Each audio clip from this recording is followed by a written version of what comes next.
If you like the story, you can support the author on Patreon. Link is in the description. Chapter 76. During this time, Kyomu also approached Kakashi, but some things were left unsaid, just reminiscing and livening up the atmosphere. A month passed, and the three under Kyomu's leadership made remarkable progress in strength. They couldn't match him and Kakashi, but they were considered top tier among their peers. Similarly, this month, due to the passive skill, Kyomu's strength also improved significantly. In terms of physical fitness, he had reached the threshold for learning the 8 inner gates technique, and even surpassed it by a considerable margin. Thanks to the knowledge of the 8 inner gates accumulated previously, Kyomu didn't need to run to Uncle Dua every day. He could practice on his own, occasionally seeking Uncle's help to correct his form. However, when it came the time to refresh his passive skill at the beginning of the month, Kyomu got quite unsatisfied. Photographic memory. Just by looking at the name, it was clear that this was a passive skill for learning assistance, which was very useful for accumulating knowledge but somewhat inadequate for improving strength. Fortunately, with Obito's help, Kyomu used this month's passive skills to read numerous books from the Uchiha clan's collection every day. These were all miscellaneous ninjutsu, mostly of B rank. Along with the few books he borrowed from Sakumo before leaving, as result Kyomu had memorized many B rank ninjutsu of all 5 attributes. Given some more time to digest and apply them, becoming a ninja artillery was only a matter of time. Another month passed quietly. Kyomu didn't have the resources like others to allow Gai, Genma, and Ebisu to undergo relatively safe blood and fire training ahead of time.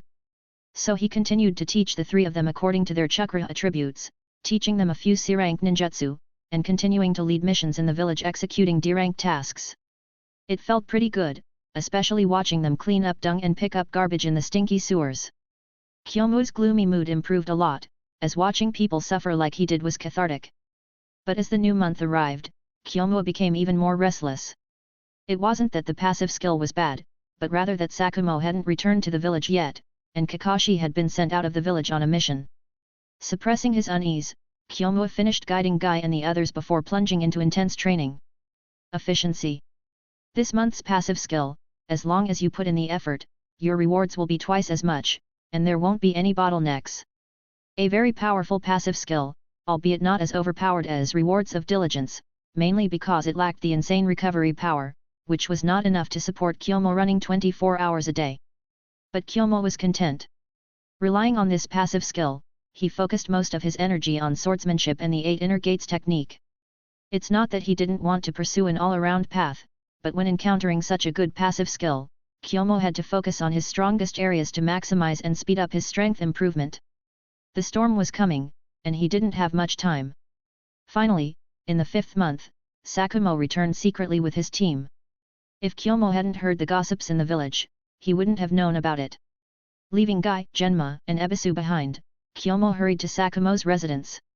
Kakashi was there too, obviously having heard some rumors. "Kyomu, you're here too. Teacher, why didn't you tell me you were coming back to the village?" "There's nothing to say." Sakumo forced a smile. "Just a mission, and a failed one at that. Whether I say it or not doesn't make a difference." Kyomu fell silent, and Kakashi beside him did the same. Glancing at the pendant hanging around Sakumo's neck, Kyomu temporarily felt relieved. "Teacher, victories and defeats are common occurrences, but..." "I know that, but it was possible for the mission to succeed." Sakumo waved his hand to interrupt. "But it was a mission where sacrificing all team members might have been necessary to complete it.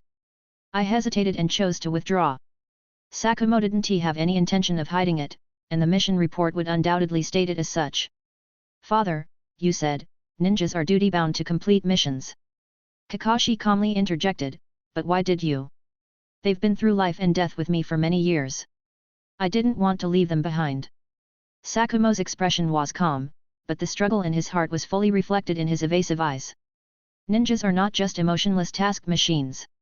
I've always been ruthless to enemies, but I can't bring myself to harm my teammates."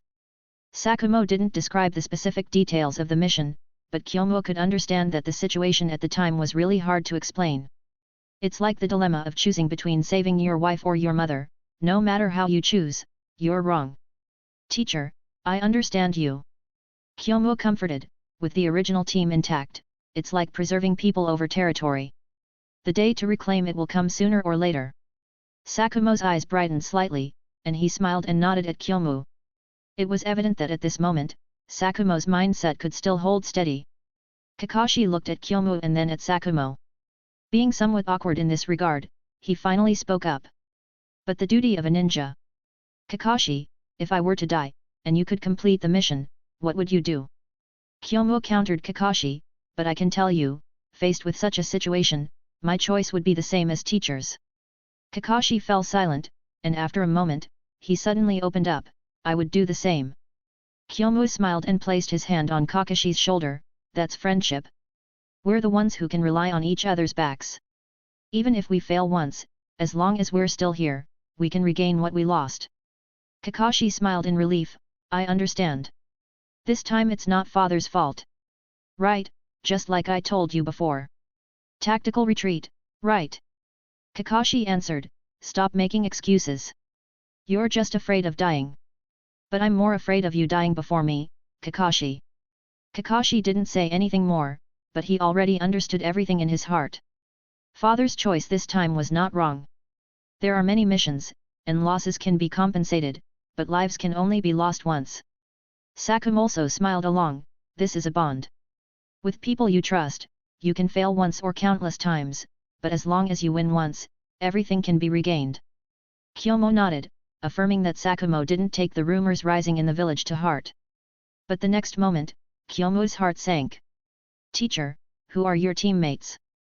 Kyomu, their identities are classified. Sakumo showed no intention of telling Kyomu, you can rest assured, they're fine. They're probably recuperating now. Seeing Sakumo like this, Kyomu finally understood what the last straw that overwhelmed him was. You trust your teammates, but they ultimately betray you. That feeling, is like Kyomu betraying Kakashi now, or being betrayed by Kakashi. Teacher, I'll excuse myself first. Kyomu pulled Kakashi and ran outside, you come with me too. This is important. Seeing Kyomu's urgent demeanor, Sakumo was puzzled. He had rarely seen Kyomu like this before. Kyomu, what's wrong?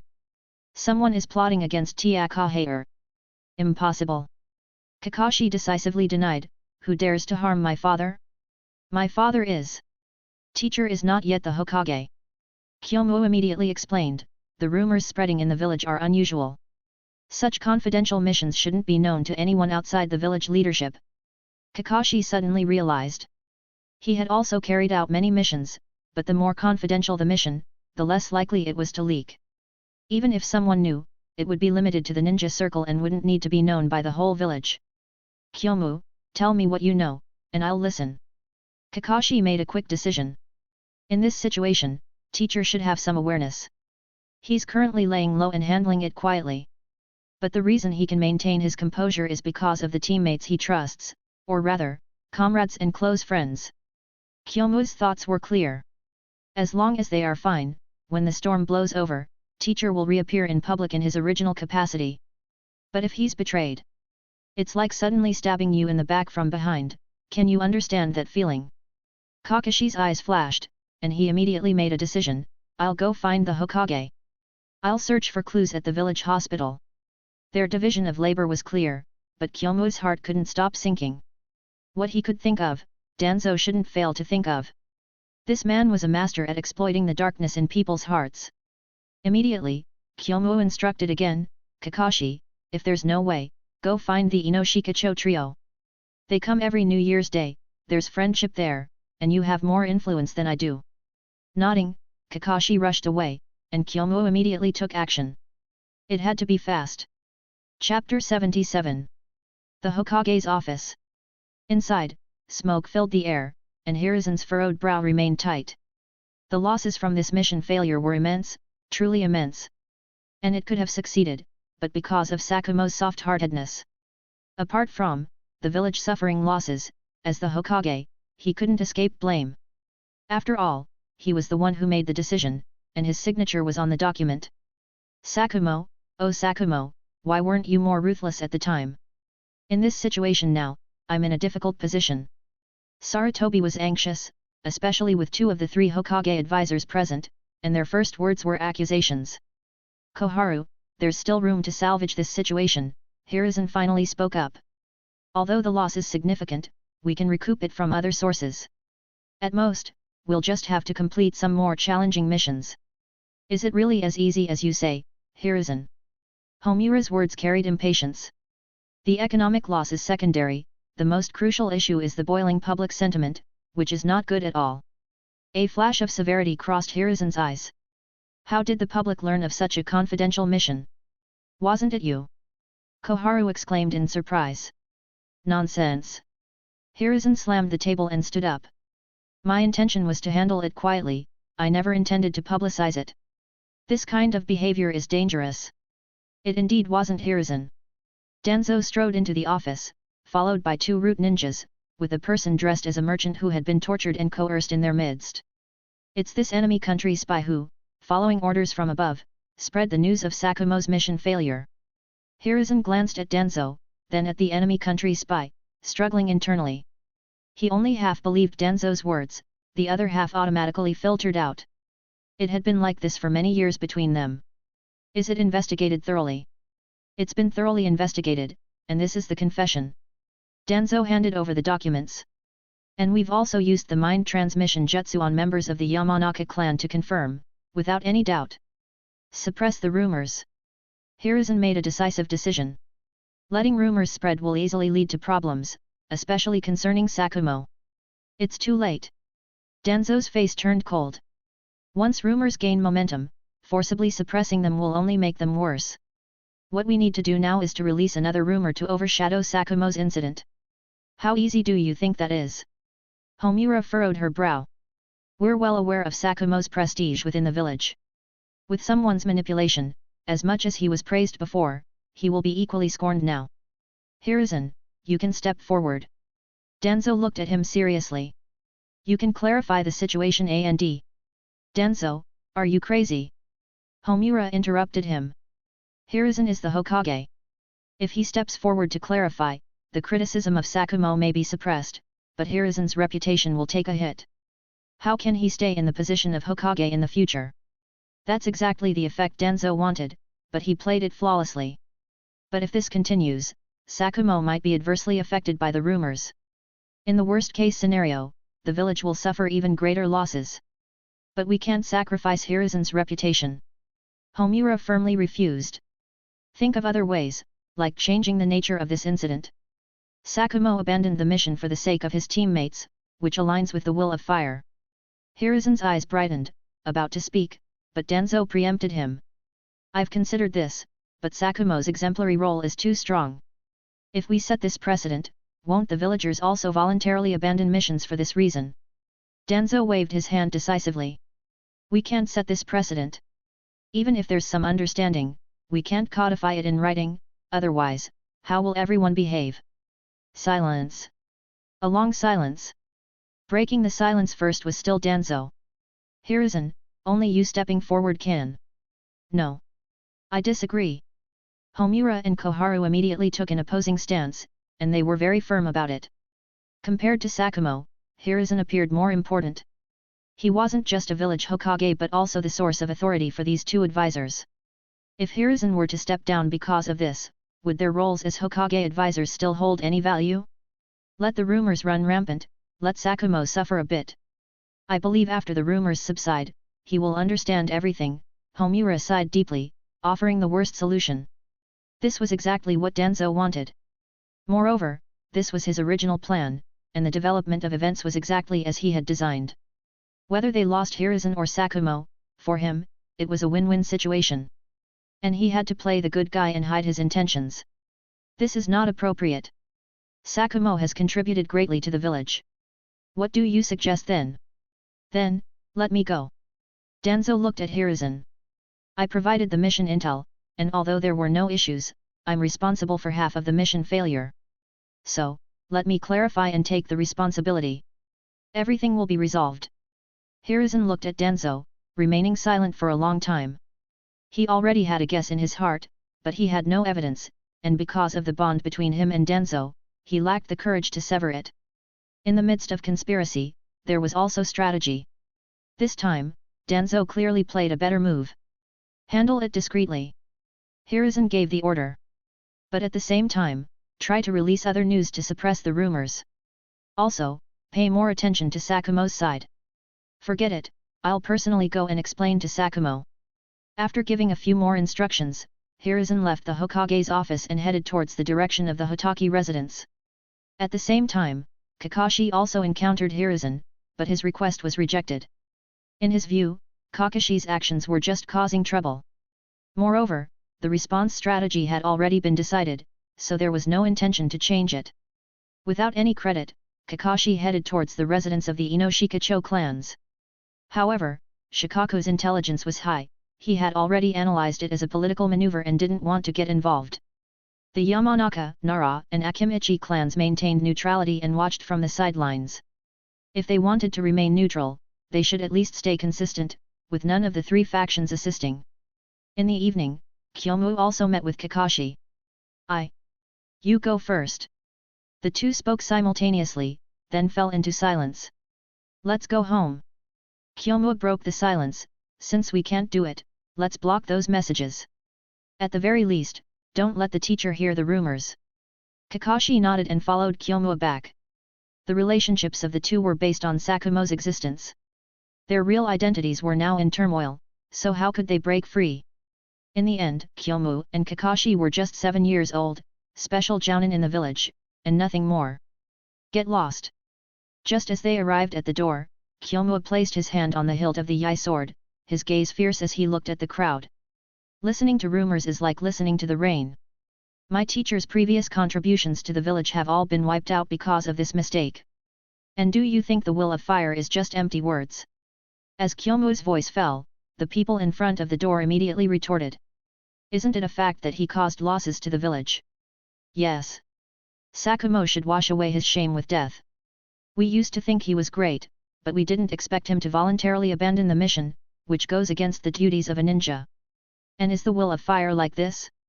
Protecting teammates is one thing, but who will bear the losses suffered by the village? Yes, these are all excuses, nothing but excuses. The crowd in front of the door grew more agitated, whether it came from the heart or was directed by someone, or simply due to a lack of brain capacity. But words are like knives, intentional or not, listening to them would stir emotions. Before Sakumo, he fought and risked his life for these people without complaint. I am Sakumo's teammate. I refused to withdraw at the time, but he insisted. As the last person stepped forward to criticize Sakumo, Kyomu was thoroughly enraged. You're asking for it. Drawing his sword abruptly, he aimed to strike at the person. Clang! But Sakumo was faster, intercepting Kyomu before he could kill, his gaze calm as ever. Let him speak. I want to hear. The former comrades who once fought side by side looked at Sakumo, feeling guilty, heartbroken, grateful, and more, but in the end, it turned into determination. You've saved me so many times, this time, save me once more, the last time. We didn't want to give up on the mission at the time. For the sake of the village, even if we had to sacrifice ourselves, we were willing. But Sakumo. In truth, there was no need to listen further. As Sakumo put away his bared teeth and turned back into the room. Behind him, a wave of accusations, one higher than the other, reached his ears. Sakumo didn't take it to heart, but the criticism from former comrades made him let down his guard. Betrayal has always been bloody. And the will of fire that he had always followed had become a joke at this moment. What was he, really? What was the meaning of his existence? Chapter 78. Exhausting all his efforts, Kyomu tried his best to persuade Sakumo. But Sakumo remained seated, breathing steadily as if he were a monk in meditation. Let's betray them. Aragami Kyomu shouted in his heart, but he didn't dare to speak out. He knew Sakumo would immediately strike him down with his blade. After fighting for this village for so many years, he had his own convictions. How could he do such a thing? Even if faced with betrayal, his feelings for the village remained the same as before. But now, without direction and meaning in life, Sakumo found himself in a dead end. He suddenly made a move. Kyomu blocked with his sword, and Kakashi was forced to defend as well. This is the final lesson, Sakumo said calmly, study well, don't disappoint me, and remember, greatness is not that good. Teacher. Father. Kyomu and Kakashi desperately blocked with their swords, their words never ceasing. But what they received in return were Sakumo's relentless strikes, one after another. Just as Sakumo's blade was about to pierce Kakashi's chest, he deliberately ignored Kyomu on one side, revealing a flaw that was difficult to judge in the midst of crisis. Pfft! As expected, Sakumo's blade struck Kyomu's chest, and Kakashi was pushed away by Kyomu just in time. This didn't represent everything, but there was a glimmer of light in Sakumo's eyes. His own failure did not mean his son's failure. He had made friends and gained what he once thought he had, but they were all friendships built on lies. That was enough. With this, I'll do one last thing for you. Murmuring to himself, Sakumo knocked out Kyomu and Kakashi, then left under the cover of night. He found Yamanaka Inoichi without questioning or anger, only calmness. Sakumo understood everything. This person was not worth it, but there was still hope for the future of the village. But unfortunately, the feeling of betrayal was too painful. His lifelong meaning, his convictions, were all completely denied. He couldn't bear it anymore. This was very ninja-like with the nature of people of this world. Some seemingly meaningless deaths, some seemingly meaningless perseverance, all stemmed from one's understanding of life's meaning or the ninja way they had always upheld. Once shattered, like a rotten tree, corruption, diving into dead ends, and meaningless deaths became commonplace. It reeked of pettiness. But this was the world that Kyomu had always found it absurd and unable to integrate into it. Suicide, surprisingly, was considered an honor. Instead of thinking about resistance and change, they thought of using suicide to solve everything. Sakumo made a few requests, expressed his concerns to Inoichi, and when he received assurances, he quietly returned home. Looking at his son and disciple lying on the ground, Sakumo stood still for a long time. Finally, he left behind 2 letters and silently took out his white fang.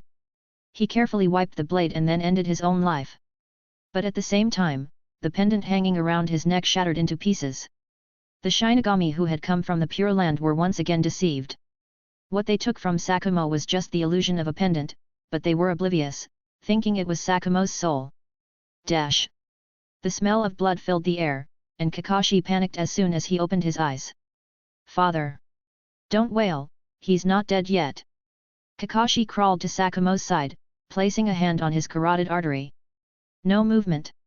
Tears flowed down his cheeks uncontrollably, even his mask couldn't stop the tears from hitting the ground. Father! Father! Smack! Kyomu slapped Kakashi's hand away. I said he's alive, just need some time to truly come back to life. Like grabbing a life-saving straw, Kakashi hastily asked, Kyomu, what do you mean? Explain it clearly. The soul is still here, bodily functions are still intact, but after all, he did died. To completely revive, it takes some time. The low-grade version of Guardian Angel is like this, unable to immediately revive someone. Feel his pulse, does it skip every 10 minutes? Without disturbing Kakashi further, Kyomu let him nervously check the pulse. Suddenly, a jump, and Kakashi's body trembled.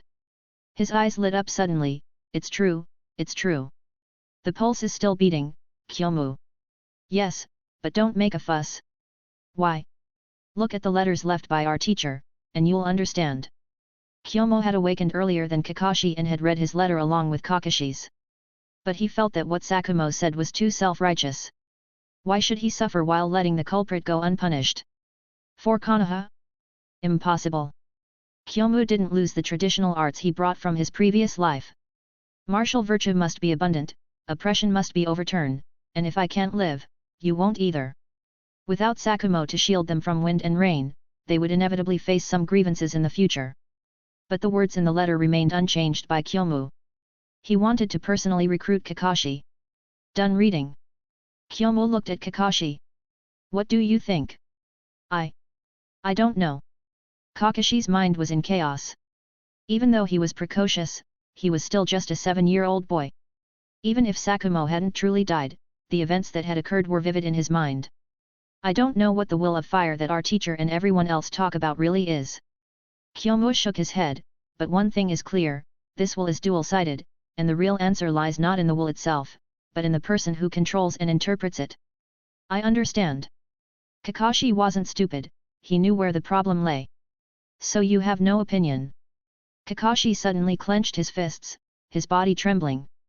Those who start it all deserve to die. Well, if righteousness is on their side, what would you do? They were wrong about this. But do you know who it is? I. Kakashi shook his head, looking seriously at Kyomu, then do you know? I do, but it's not clear. Because they stand in the sunlight, on the high ground called the Will of Fire, they hand out knives to the darkness below. Kyomu's gaze was cold, for them, this is justice. But they're wrong. Kakashi's eyes widened in anger, my father had outstanding achievements. Just because of one mistake, can he be abandoned? Good people do one bad thing, and they become villains, subject to public scorn. Bad people do one good thing, and they can be praised and become heroes. What kind of messed up fact is this? Kakashi pounded the ground, it shouldn't be like this. But the people in the village, and even those outside the village, are like this. Kyomu pointed at Kakashi, when teacher returned to the village after a failed mission, your first reaction was the same. Kakashi suddenly froze in place, staring dumbly at Kyomu, then looked at Sakumo lying on the cold floor. Tears welled up again, and Kakashi's eyes were bloodshot. Kyomu's words cut into Kakashi's heart like a knife, tearing open his wounds and forcing him to face the bloody truth. I don't want to be the good person in this messed up world. Kakashi shouted hoarsely, it's not worth it, father. Truly not worth it. Seeing Kakashi in this state, Kyomu's eyes flickered. Kakashi should have accepted some philosophical enlightenment long ago. Although this bit of enlightenment wasn't much, but for those who were filled with things like missions, the will of fire, dedication, and so on, it was enough to wake them up. Especially since Sakumo was still lying on the floor. Kyomu didn't say anything more. Kakashi also stopped crying, his emotions no longer so agitated. In a moment, a cold aura rose from Kakashi, named sternness. Corruption? No, denying one's own kin is corruption. Kakashi was just becoming more clear-headed. What's the truth? It's more heart-wrenching than rumors and lies. Are you sure you want to hear it? I do. Kakashi nodded firmly. All right, I'll tell you. Kyomu narrated calmly, and Kakashi listened intently. The last bit of his resistance collapsed. I want to investigate first. Kakashi took a deep breath, if the facts are as you say, then, will you help me? Why wouldn't I? We're friends, we naturally advance and retreat together. Kyomu smiled openly, and don't blame me for influencing you. No matter what you choose, I'll support you. Kakashi shook his head, I don't blame you, but I'll do whatever it takes to complete this mission, by any means necessary. Okay, but you'll face rejection. They want father to act like this, don't they? Kakashi clenched his fists tighter, they think, I'll do as they wish. This is what I should have done. Be careful not to go too far. We're still young, wait until we're 13 or 14. Then we have to hurry, Kyomu. Kakashi looked at the night sky outside the window, I feel the same way. Otherwise, I won't live to see dawn. We're not alone. Kyomu shook his head, Obito and the others will stand with us. But I don't want. But they do. Just wait and see. Kyomu looked up at the sky as well, even if we don't explain, they'll catch up. With their minds, who knows what they'll think. People grow, especially when I'm around. You're really good at manipulating people's hearts. Kakashi glared at Kyomu, but, thank you. Then let me tell you a story. What story? The story of Faker, the top male mid laner in the South Korean server. Chapter 79. Kyomu and Kakashi talked all night, not plotting anything, just discussing things that didn't quite relate to their age. But it didn't feel out of place. In a world where one can kill as easily as plucking grass as early as 5 or as late as 12, being mature late is probably a death sentence. The only difference is whether you grew crooked when you matured early. With Kyomu around, Kakashi probably grew crooked compared to the rest, but not quite correct. What's truly crooked is this world. Dawn. The day before yesterday, everyone praised him, yesterday he was a pariah, and last night, Sakumo, who died yesterday, became a hero today. Quite magical, and there were quite a few people laying flowers and shedding tears at his funeral. Disgusting. Let's clean these up. After the crowd dispersed, Kyomu and Kakashi slowly cleaned up the flowers around, leaving only the clean shinobi knives in front of the grave. When will father wake up? Kakashi asked softly, unheard by anyone else. Sooner would be 5 or 6 years, later would be 8 or 9 years. It's quite a while. Kakashi looked at the tombstone motionlessly. I don't want to wait too long. Time passes quickly. Kyomu patted his shoulder. As long as there's something to do, 10 years pass in the blink of an eye. What about father's body? No one will tamper with it. If we do, it will raise suspicion. Kyomu looked at the tombstone. Before burial, Danzo personally inspected it.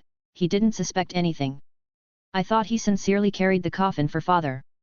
Kakashi blinked, turned around, and was about to leave. I have a lot to do, I'll go busy myself. Yeah, that's it. Kyomu also turned around, back to back with Kakashi. Remember to keep in touch, don't cross the line for real. I will. The two walked away in opposite directions, all of this under the observation of Hiruzen. The art of the telescope, a good means of spying. But to see a specific person, one needs to have that person's chakra, and Hiruzen has the chakra of both Kyomu and Kakashi. Is there a difference in opinions? Hiruzen pondered. Kakashi wants to clear the shame on Sakumo, and Kyomu's words, does he intend to follow the same path as Sakumo to prove it's right? With a bitter smile, Hiruzen knew he hesitated at first. If he had been more decisive, Sakumo could have been saved. But Danzo's actions were too fast. A flicker of displeasure flashed past, but Hiruzen still didn't have the intention of settling accounts with Danzo. He had no evidence.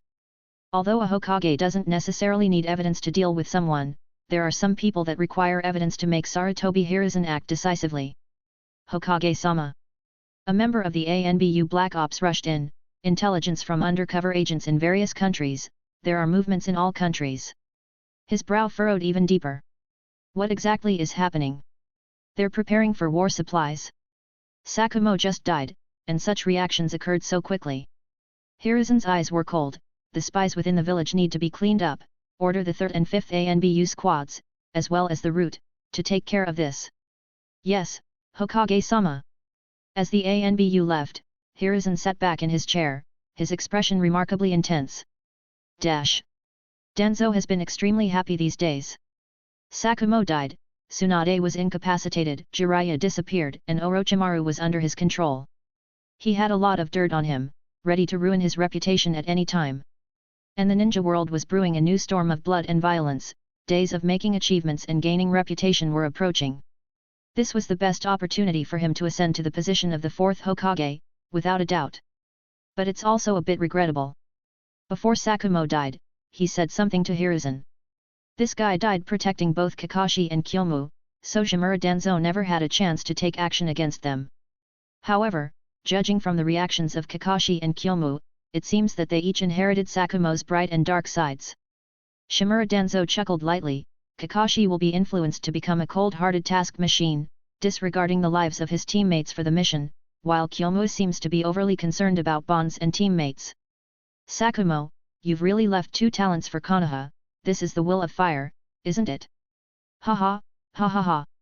He laughed heartily. In Danzo's view, whether it was the task machine Kakashi or the one who valued bonds and teammates, Kyomu, they both had obvious weaknesses, making it effortless to manipulate them. This is fine too. I'll keep these 2 good blades for now.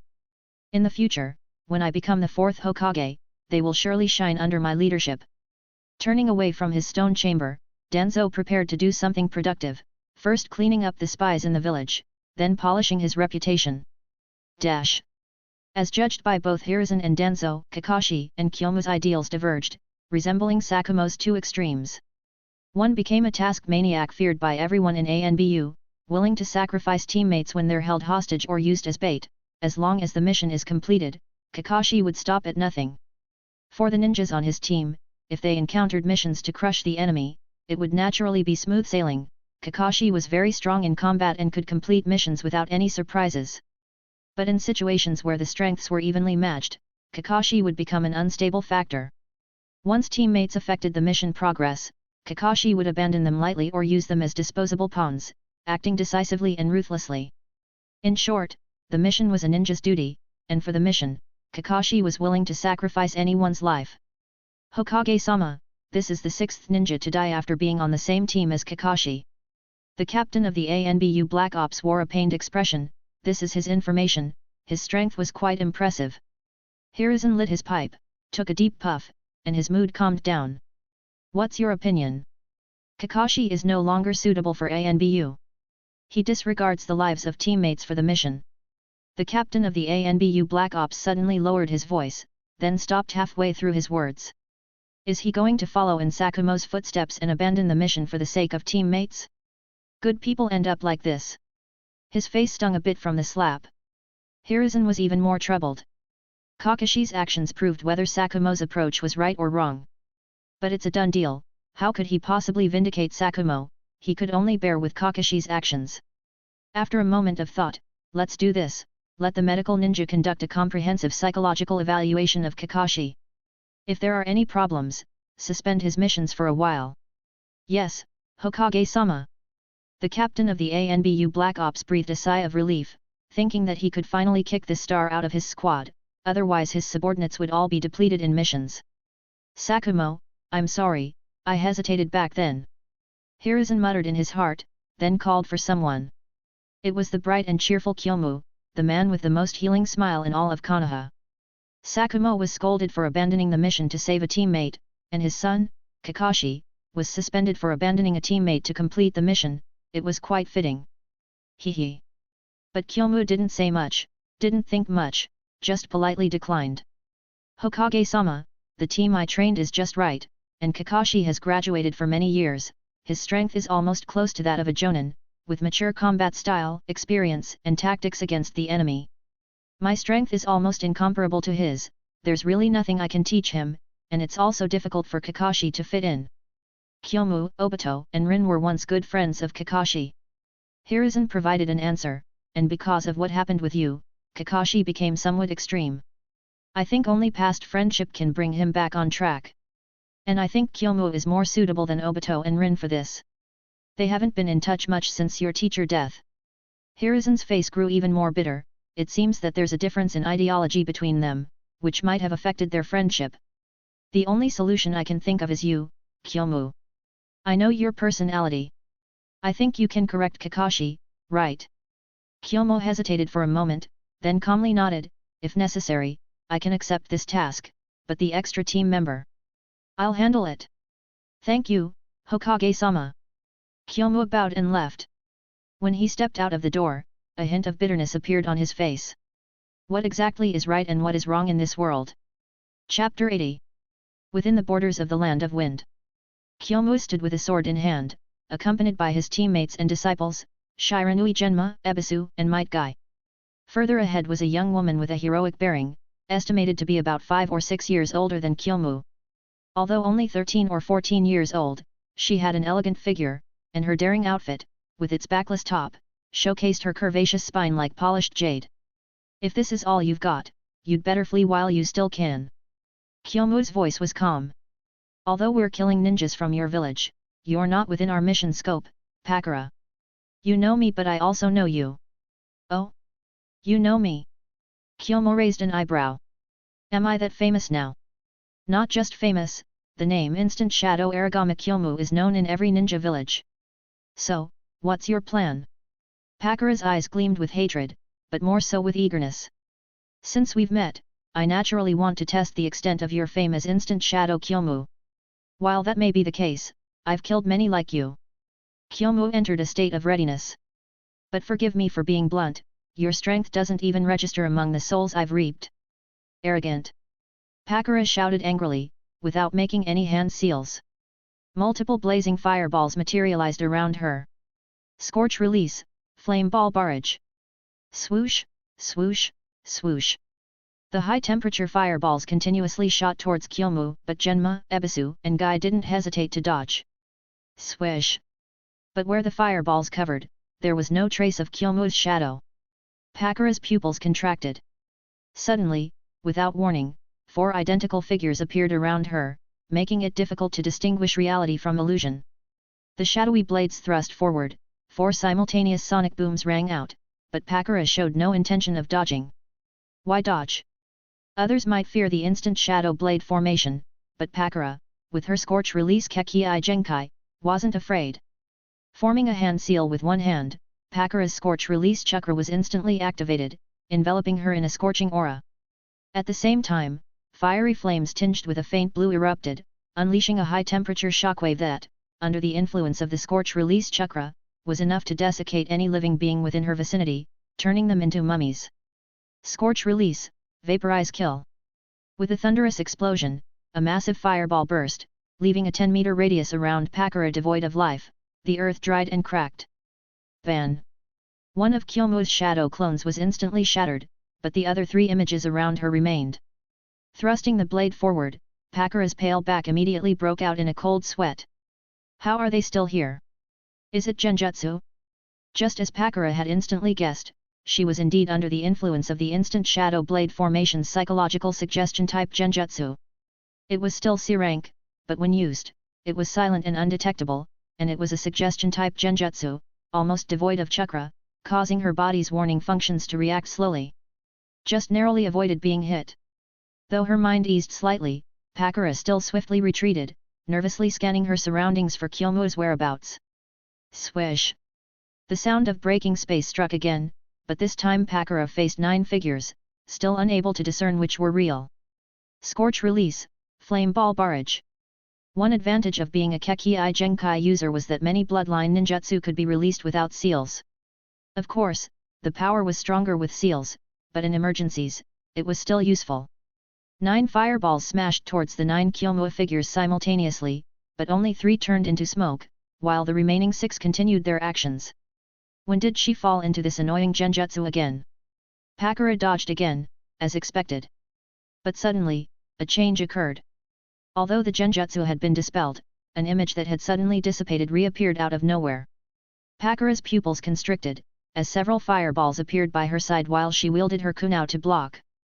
Blocked, but blocked nothing. The fireballs also missed their target. It was still that C-rank psychological suggestion type genjutsu. Puff! With a light sound, Pakura looked back incredulously, as the dark and bright blade of the instant shadow blade emerged from her lower back and protruded from her left side. Sweeping back her hand while forming a hand seal with her left hand. A scorching aura swept through, the scorch release chakra within her body instantly activated, enveloping everything within a 20-meter radius with a searing heat. Since she was injured, there was no way she will let Kyomu go easily. For 3 seconds, the heat wave continued before suddenly dissipating. However, 5 meters behind Pakura, there was an area with a 30-degree angle of constant temperature, a stark contrast to the scorched and cracked earth surrounding it, which remained as moist as ever. How did he do that? Pakura was confident in her scorch release. There was no way it could be blocked in such a short time. Yet Kyomu managed to do it, fully utilizing the characteristics of his instant shadow. The next moment. Swish! The sound of breaking space resounded once more, and Pakura blocked again. With the experience of being injured, she had become paranoid, feeling that the figures surrounding her could all be real or fake. Extremely difficult to discern. You might be able to block once, twice, or 3 times, but what about after a dozen times? Did Kyomu expect Pakura to use her scorch release every time he employed the instant shadow blade formation? Having chakra doesn't mean you should use it like that. Puff! 10 rounds of truth and falsehood passed, and Pakura was injured again. She hadn't even touched Kyomu's clothes so far. Puff! Puff! Puff! After several consecutive light sounds, Kyomu's figure appeared beside Genma, Ebisu, and Guy. Swinging his sword, flicking away the blood drops, Kyomu wiped the blade before sheathing it. Behind him, 4 or 5 flashes of light hovered around, while Pakura's body was riddled with wounds, falling to the ground with a bang. Taking out a senbon, Kyomu stuffed it into Genma's mouth, then turned to them with a wave of his hand. Let's go, mission accomplished. Captain Kyomu, you're so cool and awesome. Genma, with the senbon in his mouth, sounded like an admiring fanboy. You're even cooler than me. Genma, you're bootlicker, but Captain Kyomu is truly cool. Ebisu criticized Genma. Don't try to steal Captain Kyomu's thunder. Am I not cool with the senbon in my mouth? Genma put his hands in his pockets, slightly tilting his head and glancing sideways at Ebisu. Of course, you're cool. Kyomu intervened. And don't forget our slogan. A real man never looks back at explosions. Genma and Ebisu immediately followed suit, and even Guy shouted along with them. The 3 quickly caught up, but Pakura, who had already passed away, didn't look back. That's us. Kyomu continued. The handsome and the compelling combo. I'm handsome. Kyomu claimed first. I'm the combo. Might Guy managed to say before Genma and Ebisu. You're the compelling one. Genma and Ebisu pointed at each other, in a stalemate, ignoring their injuries. Haha. After a while, Genma and Ebisu burst into laughter, linking arms. Over the past year or so, Kyomu had completely led his team astray. Of course, the camaraderie and brotherhood between the four had grown stronger by the day. Completing missions together, competing to see who could urinate farthest, shouting slogans together, and being the coolest guy in the group. It seemed like everything unhappiness had nothing to do with them. Apart from missions, it was all about training and various daily activities. Similarly, under Kyomu's care, the strength of the three had grown rapidly, and their cooperation had become more tacit. Likes to be cool, but always carefree Genma had reached the level of a chunin, among the top in the middle tier. Reserved and detached, but unusually attentive Ebisu's strength was also among the upper echelon of chunin. Simple and honest, but in battle, hot-blooded and reckless Guy, could now open the fifth gate of the 8 gates formation. If given another 3 to 5 years of development time, this team would surely become renowned in the ninja world. Most importantly, Kyomu was the absolute core of this team, able to take care of everyone and make everyone look up to him. It wasn't brainwashing, but genuine trust. There was shallow team at the start, but finally had a bit of a shape. The future path was also a bit more certain. Walking into the sunset, the four moved forward slowly, while Pakura, who was confirmed dead, suddenly gasped for air, opening her eyes with a terrified expression. Since she come back from the dead, the demonic pact has naturally been successfully sealed. At the same moment, Kyomu sensed something and couldn't help but smile lightly. This month, his passive skill had been useful for 10 minutes.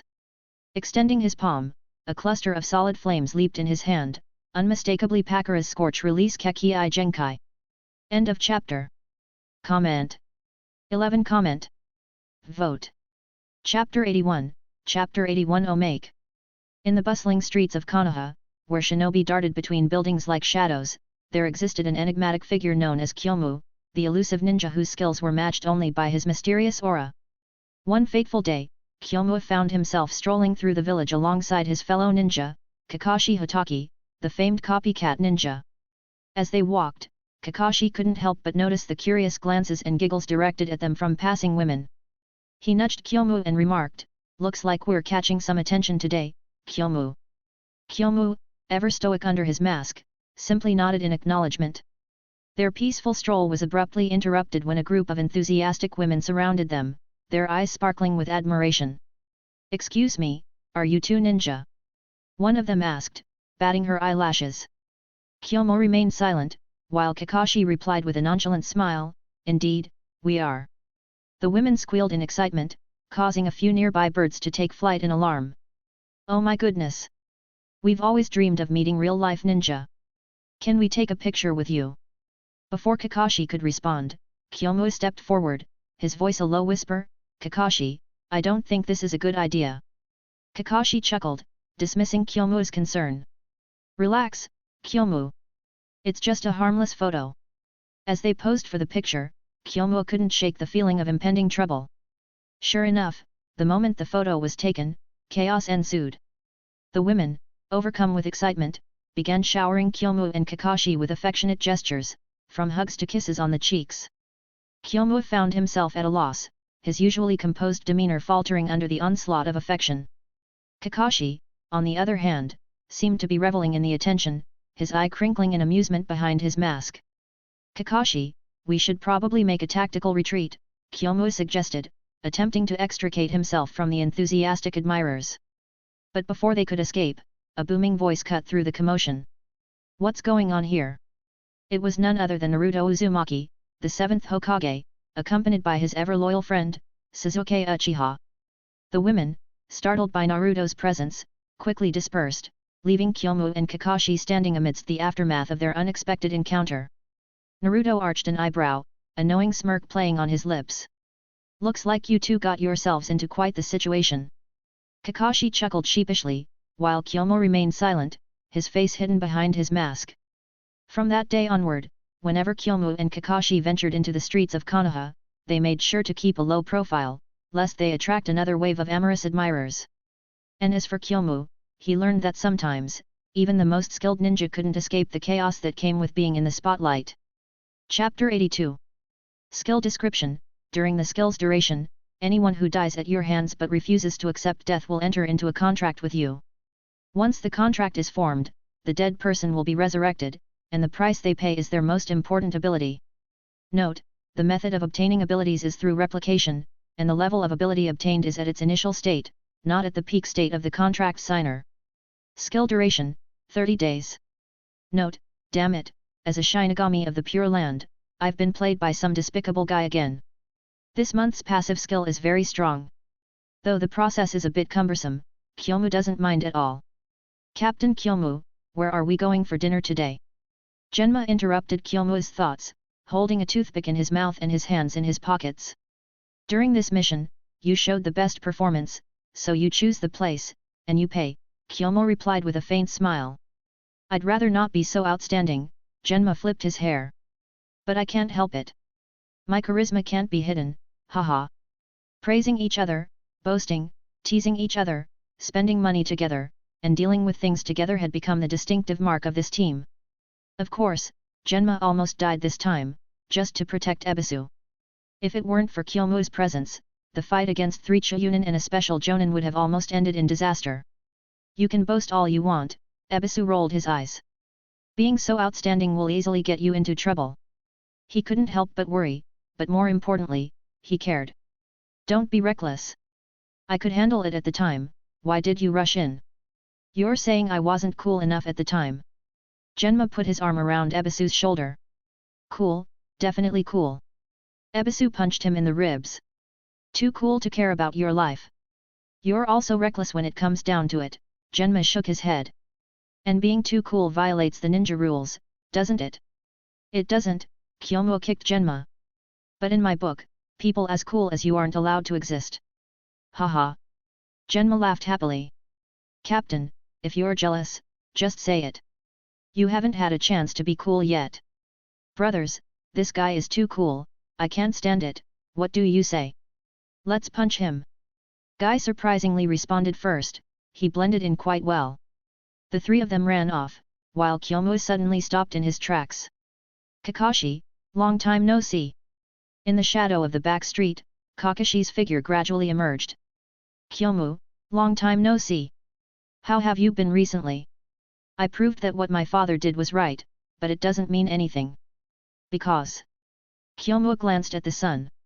They're right there, Kakashi also looked up at the sun. When it's shine, it creates a shadow, and only where it wants to shine is bright for the shadow is left at its own. I didn't expect you to be so profound, Kyomu felt a bit uncomfortable. If it weren't for you, I would still be like this, just blind to the truth, following the established path toward light or darkness, and not knowing what's real or fake. He patted Kakashi on the shoulder, but I think you didn't come to me today to talk about these things.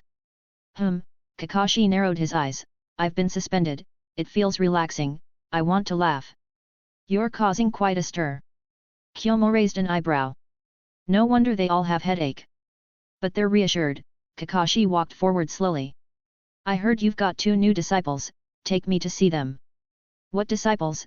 They're brothers, you're the elder, they're the younger, calling them brothers is what you should do. Kakashi suddenly kicked Kyomu. Don't involve too many people, they shouldn't be taking risks with us. But I'm the elder, Kyomu looked at Kakashi. You have to listen to me, and I will take care of them. You better, or you'll regret it later.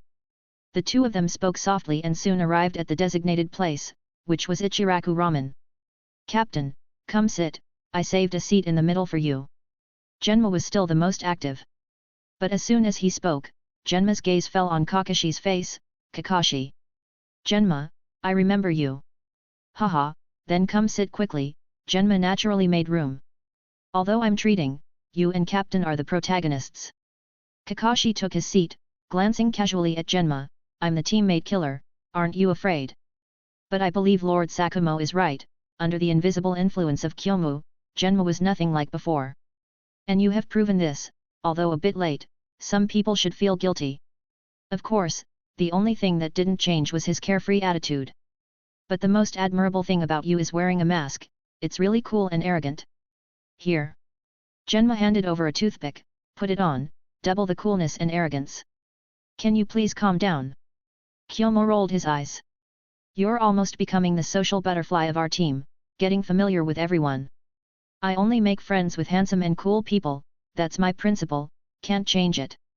Genma grinned, hurry up and eat, if it gets cold, it'll be a waste of money. Dash. Under the setting sun, a group of 5 finished their training, lying on the grass with the sunset on their backs, resting. Their unified left legs crossed over the right, swaying in sync. These days are really comfortable. Kakashi couldn't help but sigh, I envy you. No need to envy, we're all together. Have you forgotten about us? Not far away, Yamato's voice rang out. All 5 of them tilted their heads back, and the reflection of Obito's figure appeared in their sight. This guy's not cool at all, and a bit silly. Genma mocked. Hey, Genma. Obito had a serious expression. You're the most carefree one, not cool at all. Seeing the two about to argue again, Kakashi kicked each of them, lie down quietly, it's time for a group photo. I won't approve if I can't see my face. Ebisu suddenly spoke up, my face, which has charmed thousands of girls, should have a chance to shine. Come on, let's all squat down and do the Asian squat I taught you. It's so ugly. Kakashi couldn't help but furrow his brows. I think it's great, very cool. Obito's taste was always in line with style. I think it's ugly too. Ebisu for once agreed with Kakashi. In that case, you guys pose yourselves, and Obito and I will do the Asian squat. Obito's eyes lit up and he immediately came over. Ready, cheese. Rin's shadow clone, responsible for taking the photo, shouted and pressed the shutter. In the photo, Kyomu and Obito were squatting in front, looking like they were about to light up a cigarette. Kakashi and Genma were behind them, one with cold dead fish eyes and crossed arms, the other smiling broadly with a raised thumb. On either side of Kakashi and Genma were Ebisu and Guy, the former flipping his hair and holding a rose in his mouth. The latter, with shining white teeth, had one hand behind his back and the other making a gesture inviting someone over. And finally, Rin was in front of the camera, with a sweet smile, both hands and scissor hands against her cheeks, leaving only a huge smile and head. Rin looks so beautiful when she smiles. Ebisu muttered, but noticing the killing intent behind him, he immediately shut up. Obito withdrew his warning gaze and began to boast about himself and, of course, praised Rin. As the last rays of the setting sun disappeared, Kyomu looked at the photo in his hand, feeling proud. This is me, Aragami Kyomu, who has been in this world for 8 years, building my empire. Our motto. Kyomu shouted loudly, full of Chiyunibu. As the sun sets, the night rises, and we are the dawn before the dawn. With thunder, we shatter the darkness. With blade, we forge the dawn of the new era. As the shouts subsided, everyone laughed like idiots, but Kakashi, though smiling, had tears in his eyes. These people were what his father had always relied on and sought, but couldn't get. And he, so easily, got them. Here's to our future success, father. Kakashi clenched his fist and looked towards the direction of the Hokage building. When the sun disappeared from the horizon, Kyomu and his party of 7 left. Genma and Ebisu went together, Obito and Rin went together, Might Guy went home alone, while Kyomu naturally walked with Kakashi. On the way, each bought a bouquet of flowers and leisurely arrived at the memorial park, standing in front of Sakumo's tombstone, neatly placing the flowers. Kyomu, I heard a rumor from Anbu. Kakashi's voice was soft. There have been various disturbances in various countries. Is war coming? Kyomu continued. Kakashi nodded, if nothing unexpected happens, it is indeed so, it's just a matter of time. This is our chance. Kyomu put his arm around Kakashi's shoulder. Using this war, we can carve out our name. And when the war ends, what we need to do will be much easy and simpler. Kakashi remained silent, looking at the tombstone in front of him, his eyes deep. Taking a deep breath, Kyomu, do you think father will blame us when he wakes up? This village is rotten to the core, and only by decisively cutting it out will it flourish again. Kyomu looked at the tombstone in front of him. Teacher won't blame us, trust me. The two stood in front of the tombstone for a long time before leaving together. And in the grave, Sakumo's stiff body, still retaining an active heart, suddenly twitched. Chapter 83. After only 2 days of rest, Kyomu received another mission and set out of the village with his team. It was a B-rank mission, not too difficult for Kyomu, but a new challenge for them. As they walked on the road, Kyomu still hoped to encounter another bloodline ninja. The devil contract shouldn't go to waste. The scene shifts to training ground 18 in Konoha. Do I need to introduce him? Minato Namikaze's face was full of smiles. Kakashi, welcome to Team 7. With excitement on their faces, Obito and Rin clapped their hands quickly. Even Kakashi's mouth under his mask curved up, a rare sight. Reuniting with Obito and Rin was great news for him. Stepping forward beside Minato, Kakashi looked at the fourth Hokage, waiting for his next instructions. Clapping his hands again, Minato smiled once more. You are all familiar with each other, so I won't say much. But I'm curious about your teamwork. Ding ding ding. Minato took out 2 bells from his ninja tool pouch. Today's entrance exam is to take these bells from me. As he spoke, Minato hung the bells on his waist. But since our former team members are unavailable, we only have 2 bells. The ones who get them can stay, and the ones who don't will step out. I'm sorry, but this is a decision that must be made. Looking seriously at Kakashi, Minato said, you can treat this entrance exam as a mission and use all your strength. Kakashi nodded, swiftly retreating at an incredible speed, disappearing in the training ground in the blink of an eye, hiding somewhere.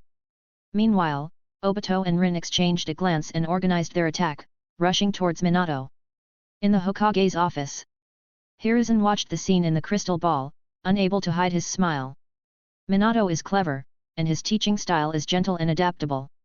Along with the friendship between Obito, Rin, and Kakashi, I believe we can use this chance to change Kakashi's radical personality. He was very satisfied with Minato's approach, even more so as Hiruzen had used a similar method when teaching Tsunade, Jiraiya, and Orochimaru. And Minato was indeed using the same approach effectively. They are all excellent successors of the Will of Fire. After a sigh, Hiruzen stopped speaking, focusing on the images reflected in the crystal ball. Dash. Without any surprises, Kakashi successfully passed Minato's entrance exam. To Kakashi now, this kind of trickery seemed quite childish, especially compared to before. Because of the death of Sakumo, Kakashi matured overnight, shedding the occasional childishness he used to have. Whether he became more deep-minded or more silent, Kakashi became this way due to certain person actions. At the same time, in the hidden sand village, the third Kazekage had been missing for 3 days, along with Chiyo's grandson, Sasori. But no one linked the disappearance of the third Kazekage with Sasori. Even though there were some vague pieces of evidence, they refused to believe it. Raza, what's the situation? Seeing Raza coming in, Cho asked anxiously. Without saying a word, Raza just shook his head. Sigh. Cho sighed heavily and sat back down. Since there's no news, there's no need to search. We must search. Raza gulped down a glass of water. The third Kazekage can't just disappear like this. We must find out the reason behind it. But the village has been at a standstill for 3 days. Ebizu shook his head. Raza, my sister, and I have discussed it. As the disciple of the third Kazekage, you are the most suitable candidate. Raza didn't immediately agree, but he didn't argue either, waiting quietly for Ebizu and Cho to continue. Raza, search for 3 more days. If we can find him, it's good. But if we can't? Elder Cho, if we can't find him, how do we explain to the people in the village? Raza asked a crucial question. Should we tell everyone that our third Kazekage has disappeared for no reason? This time, Cho and Ebizu fell silent. The disappearance of a village leader for no apparent reason would be quite explosive in the entire ninja world. Once the truth was told to the people, it would bring shame to the Sand Village. And such an inexplicable disappearance would easily lead to misunderstandings. The third Kazekage was known as the strongest leader in the history of the Hidden Sand Village. His inexplicable disappearance would undoubtedly raise suspicions of conspiracy. If Raza were to succeed the position of the fourth Kazekage at this time, with someone's help, the mastermind behind the third Kazekage's mysterious disappearance could easily point fingers at Raza. Raza, tell us your thoughts. Cho looked at Raza. Consider this incident as a test before you become the Kazekage. Raza nodded. Elder Ebizu, Elder Cho, my idea is simple. We'll shift the blame for the third Kazekage's disappearance to the Leaf Village. With just one sentence, Cho and Ebizu understood Raza's meaning. He wanted to divert attention and use the power of hatred to unite the hidden sand village in the shortest possible time. But it wasn't without consequences. Raza, this can minimize the impact of the third Kazekage's inexplicable disappearance on the village, but what about afterward? The consequences can be foreseen. Ebizul looked down, his eyes flickering. Hatred can bring the village together, but it can also bring war. The blood feuds of the Second Shinobi World War are unforgettable. Raza remained calm. Elders, in the Leaf Village, the day White Fang died, the countries were already organizing for war. This was the truth. Sakumo's significance to the Leaf Village was not just as an efficient task machine. He was an outstanding commander and top-tier combatant for Konoha. Thinking back to the Second Ninja War, Sakumo single-handedly dominated the entire battlefield of the Sand Village. He was truly intimidating at that time. And the three legendary ninjas of Konoha, compared to Sakumo, were significantly inferior. Now that Konoha had lost Sakumo, and for some unknown reasons, the three legendary ninjas of Konoha had disappeared from the ninja world, this was undoubtedly the best opportunity for the other countries to wage war. The fertile land of the Land of Fire had been coveted by other countries for a long time. Since war is inevitable sooner or later, it's better to use the third Kazekage's inexplicable disappearance to completely ignite the flames of war. Raza's words were somewhat ruthless, but he was that kind of person. Cho and Ebizu exchanged a glance, and after a moment of silence, Cho spoke. Raza, let's follow your plan. Ebizu and me will start make preparations. Watching their retreating figures, Raza's eyes were deep, unable to help but clench his fists. Under his leadership, the hidden sand village would surely step towards a more brilliant future. Konoha, Hokage's office. Hokage-sama, this is the latest intelligence passed on by our spy planted in the hidden sand village. Hiruzen took the file handed over by the ANBU ninja, his expression changing drastically at a glance. The third Kazekage is missing. Hiruzen's tone was high, at this critical moment. Hokage-sama, we have verified the intelligence through multiple channels, proving that the information is true and accurate. Hiruzen closed the file in his hand, decisively giving orders, if the intelligence is accurate, then trouble is upon us. Immediately summon the three advisors, the heads of each department, and the leaders of each ninja clan to see me. Yes, Hokage-sama. The ANBU ninja took the order and left. In no time, the office was crowded with people. This is the situation. If I'm not mistaken, the countries will all have significant movements in the near future. Hiruzen looked at Shikaku. Danzo, what are your thoughts? Prepare for war. Danzo's words were concise, the countries have been making moves for the past year. It's only a matter of time before they launch a war. And the sudden disappearance of the third Kazekage is obviously the catalyst for the start of the war. But isn't this price too high? Inma questioned suspiciously, the Sand Village's ploy doesn't have to be so ruthless. I think. Whether it's a real disappearance or a staged one, whether it's Sand Village's doing or there are hidden motives. Danzo interrupted Inma, the fact won't change. The Sand Village will definitely shift the blame to someone else, and we, Konoha, are the best choice, no doubt about it. Danzo's judgment was flawless. Although he was deep-minded and ruthless in his actions, his understanding of conspiracies and war situations was exceptionally strong. After his speech, everyone present agreed with Danzo's words, and Hiruzen hammered it home. Immediately recall all ninjas who are out on missions, prepare war supplies in full, and initiate preliminary war mobilization. Hiruzen stood up, supporting himself on the desk with both hands. Everyone, I'm counting on you. Yes, Hokage-sama. Everyone filed out, leaving only Hiruzen and Danzo in the office. Hiruzen, if war really breaks out, I want to personally lead the route to the battlefield. Danzo, it's not time for you to step in yet. Hiruzen shook his head, you and I cannot move, at least not in the early stages of the war. Danzo's expression was not good.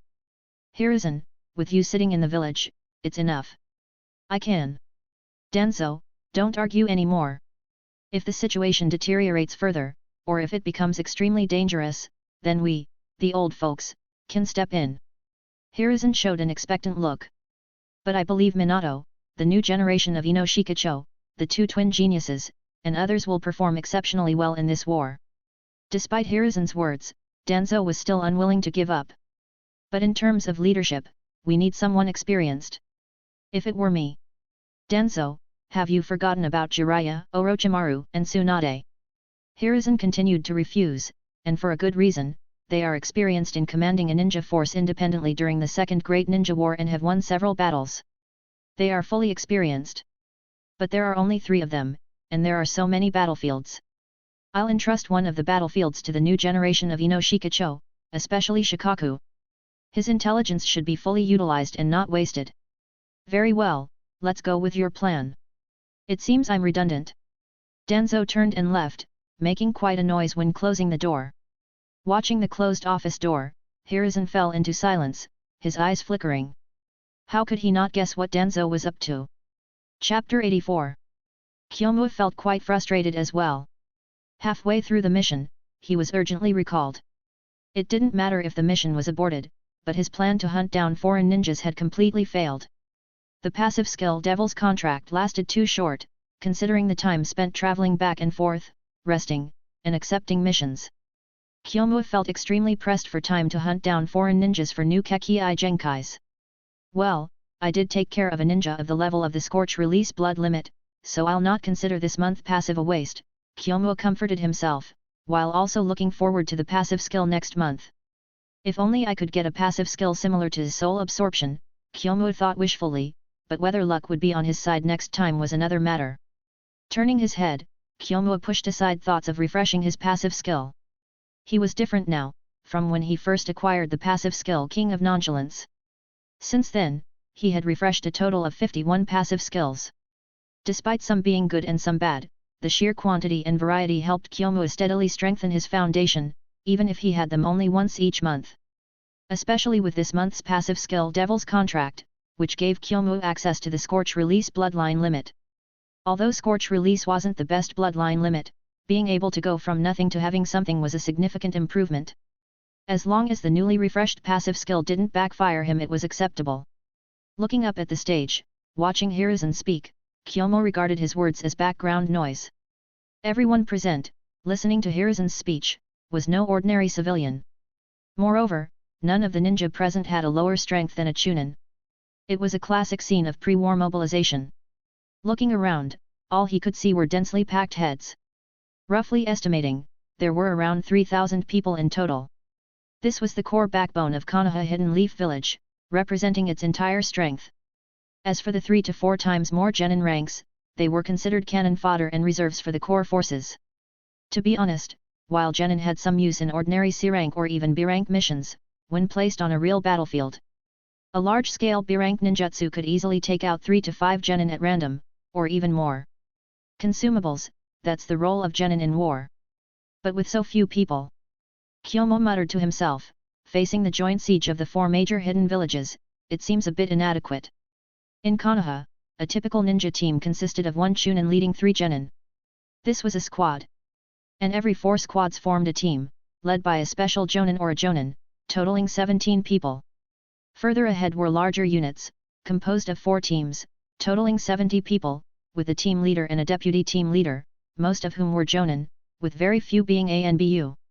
Finally, these ninja units would either mix together to form ninja corps or move separately to different battlefields. Aragami Kyomu. Lost in thought, Kyomu heard someone calling his name and instinctively responded with a here. This is your appointment letter, as well as the list of members under your command. Walking up to the platform, taking the appointment letter and a paper file handed over by a civilian ninja, Kyomu's expression froze slightly. Was he being promoted? Indeed, war was the fastest way to advance, without a doubt.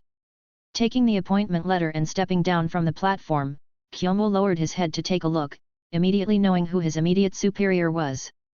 Haiga Hisashi. It seems that the ninja squad I'm in charge of is an elite assault squad, otherwise the leader's lineup wouldn't be so luxurious. Having a member of the Haiga clan in the team made it luxurious. Indeed, it was. The Byakugan of the Haiga clan, unlike the Sharingan of the Uchiha clan that focused entirely on offense, was slightly stronger with auxiliary abilities. Especially in war, the advantage of the Byakugan was unlimited, with its terrifying detection range extending to 8 kilometers, effectively serving as a living radar. As long as there was a member of the Haiga clan in the team, it was generally an assault or infiltration team, otherwise, the true utility of the living radar couldn't be fully realized. Closing the appointment letter, Kyomu's thoughts wandered, while discreetly observing his surroundings, trying to find Hisashi's whereabouts. The Hyuga clan was easy to recognize, especially the branch family members, who could be identified at a glance. In addition to the Byakugan, the neatly worn forehead protector on their foreheads was also a standard accessory for Hyuga branch family members. With sharp eyes, Kyomu found Hisashi in the front left position. However, without immediately approaching, Kyomu waited quietly until all the appointments were made before leaving the team and finding Hisashi. "Captain Hisashi reporting for duty," Kyomu said formally, while Hisashi looked him up and down, growing more satisfied as he looked. The leader of Konoha's twin geniuses, Instant Shadow, Aragami Kyomu, looks it lives up to his reputation. Truly outstanding, and from what it looks like quite strong too. Hisashi patted Kyomu's shoulder, his Byakugan gleaming with appreciation.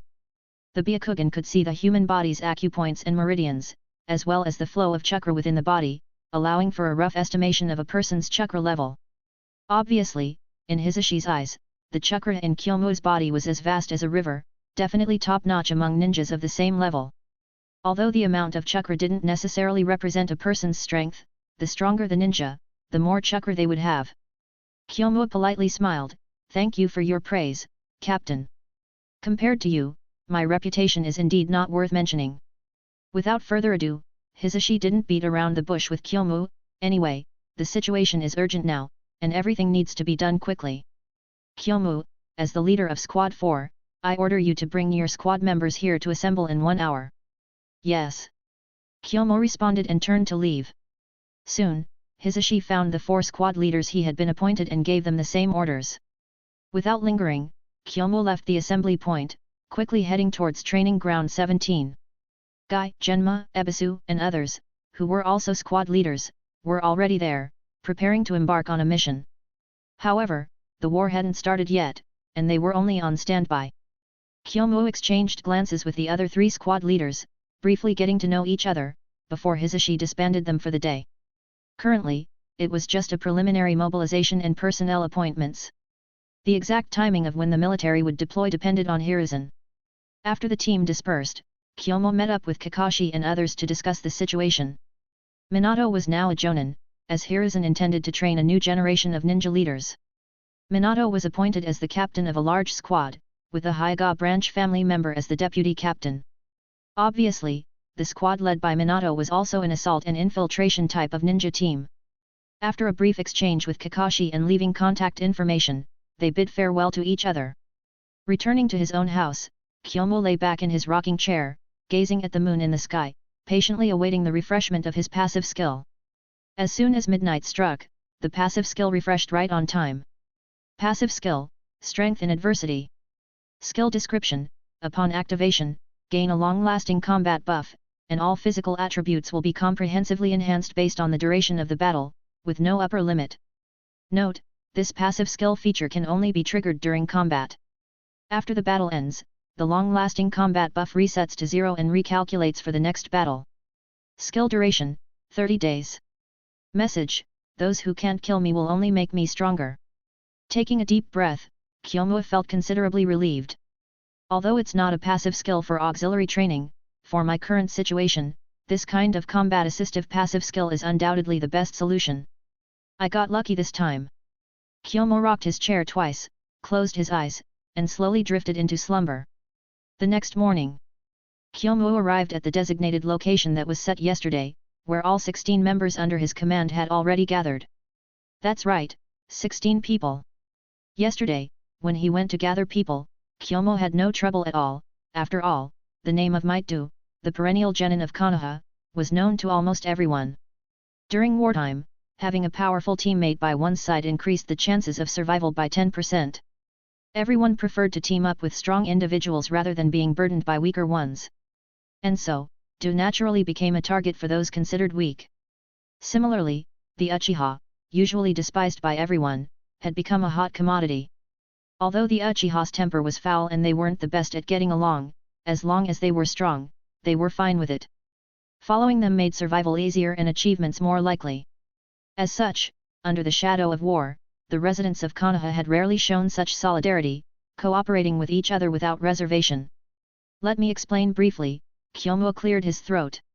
If nothing unexpected happens, war is imminent. The only uncertainty is whether it will come tomorrow, the day after tomorrow, or a month later.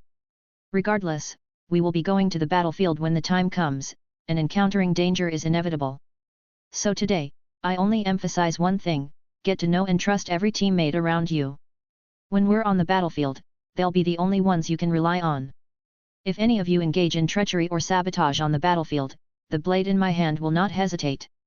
He patted Yai at his waist, loudly shouting, "Understood. Understood. Very well." Kyomu nodded. "There's one more thing I want to mention to everyone. Yesterday, when we gathered, you all saw our squad leader, Hyuga Hisashi. So you might have guessed. That's right, we're an elite ninja squad, tasked mainly with assault and infiltration missions, facing enemies several times or even 10 times our number. It's dangerous, but we'll have many more opportunities to achieve merit than other ninja teams.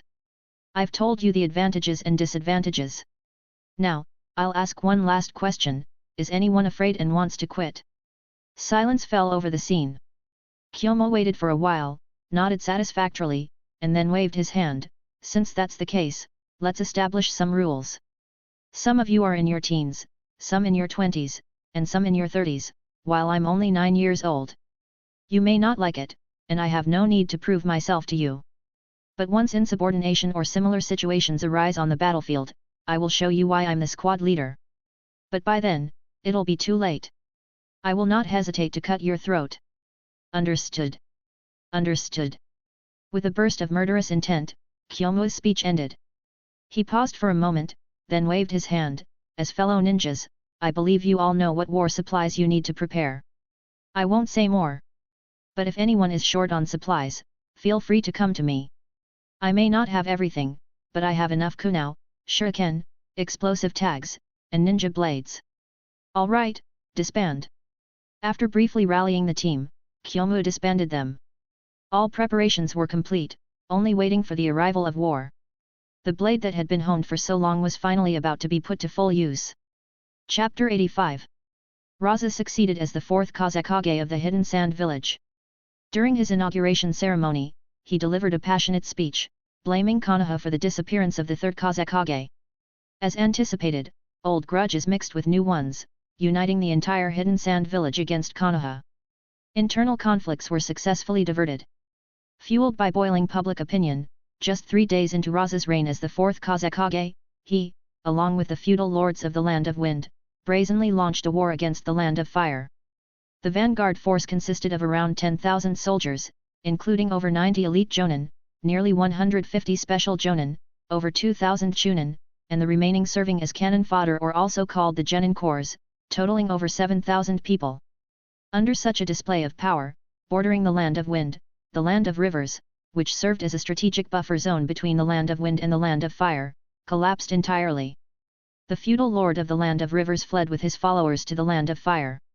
Meanwhile, the vanguard force of the Hidden Sand Village, having invaded the Land of Rivers, swiftly took control and plundered its resources to serve as provisions for the war. At the same time, the feudal lord of the Land of Rivers, now in exile within the Land of Fire, sought the support of the feudal lord of the Land of Fire, pleading for assistance to reclaim his country.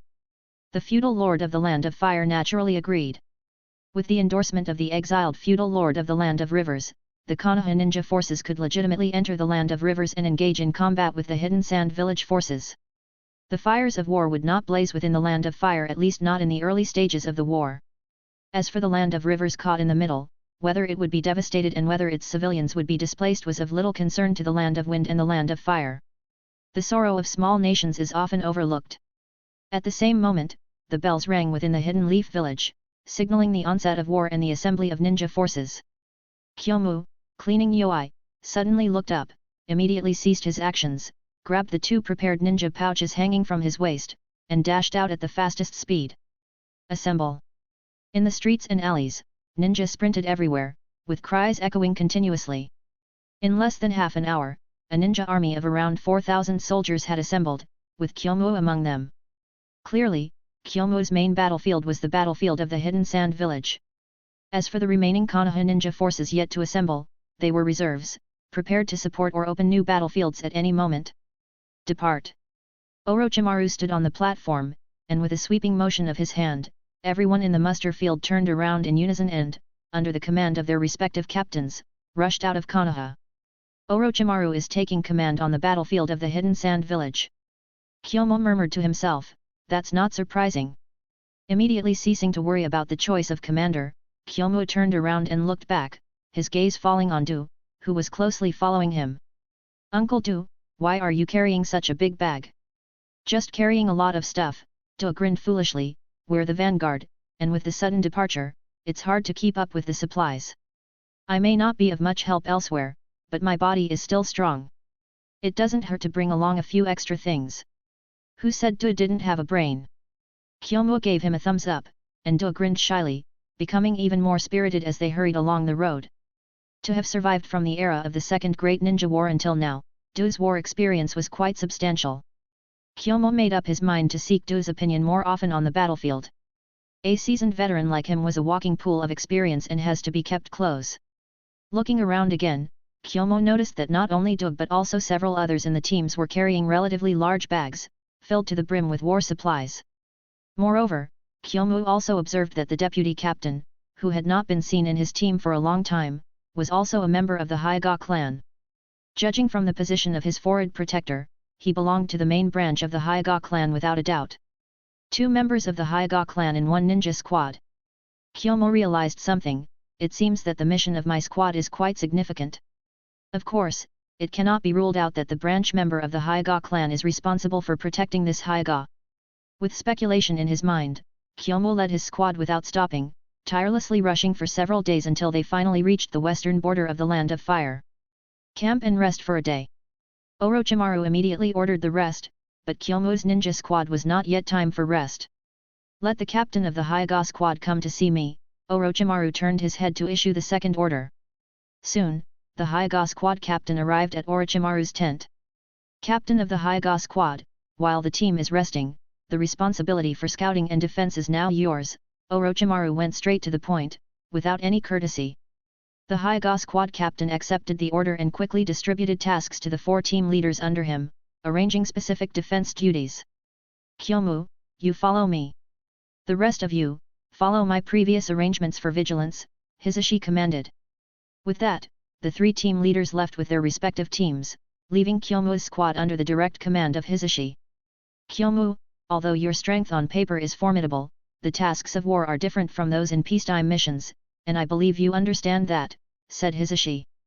Seeing Kyomu nod, the Hyuga squad captain continued, you are still young, and your experience in war is limited. I suggest you learn under my guidance first.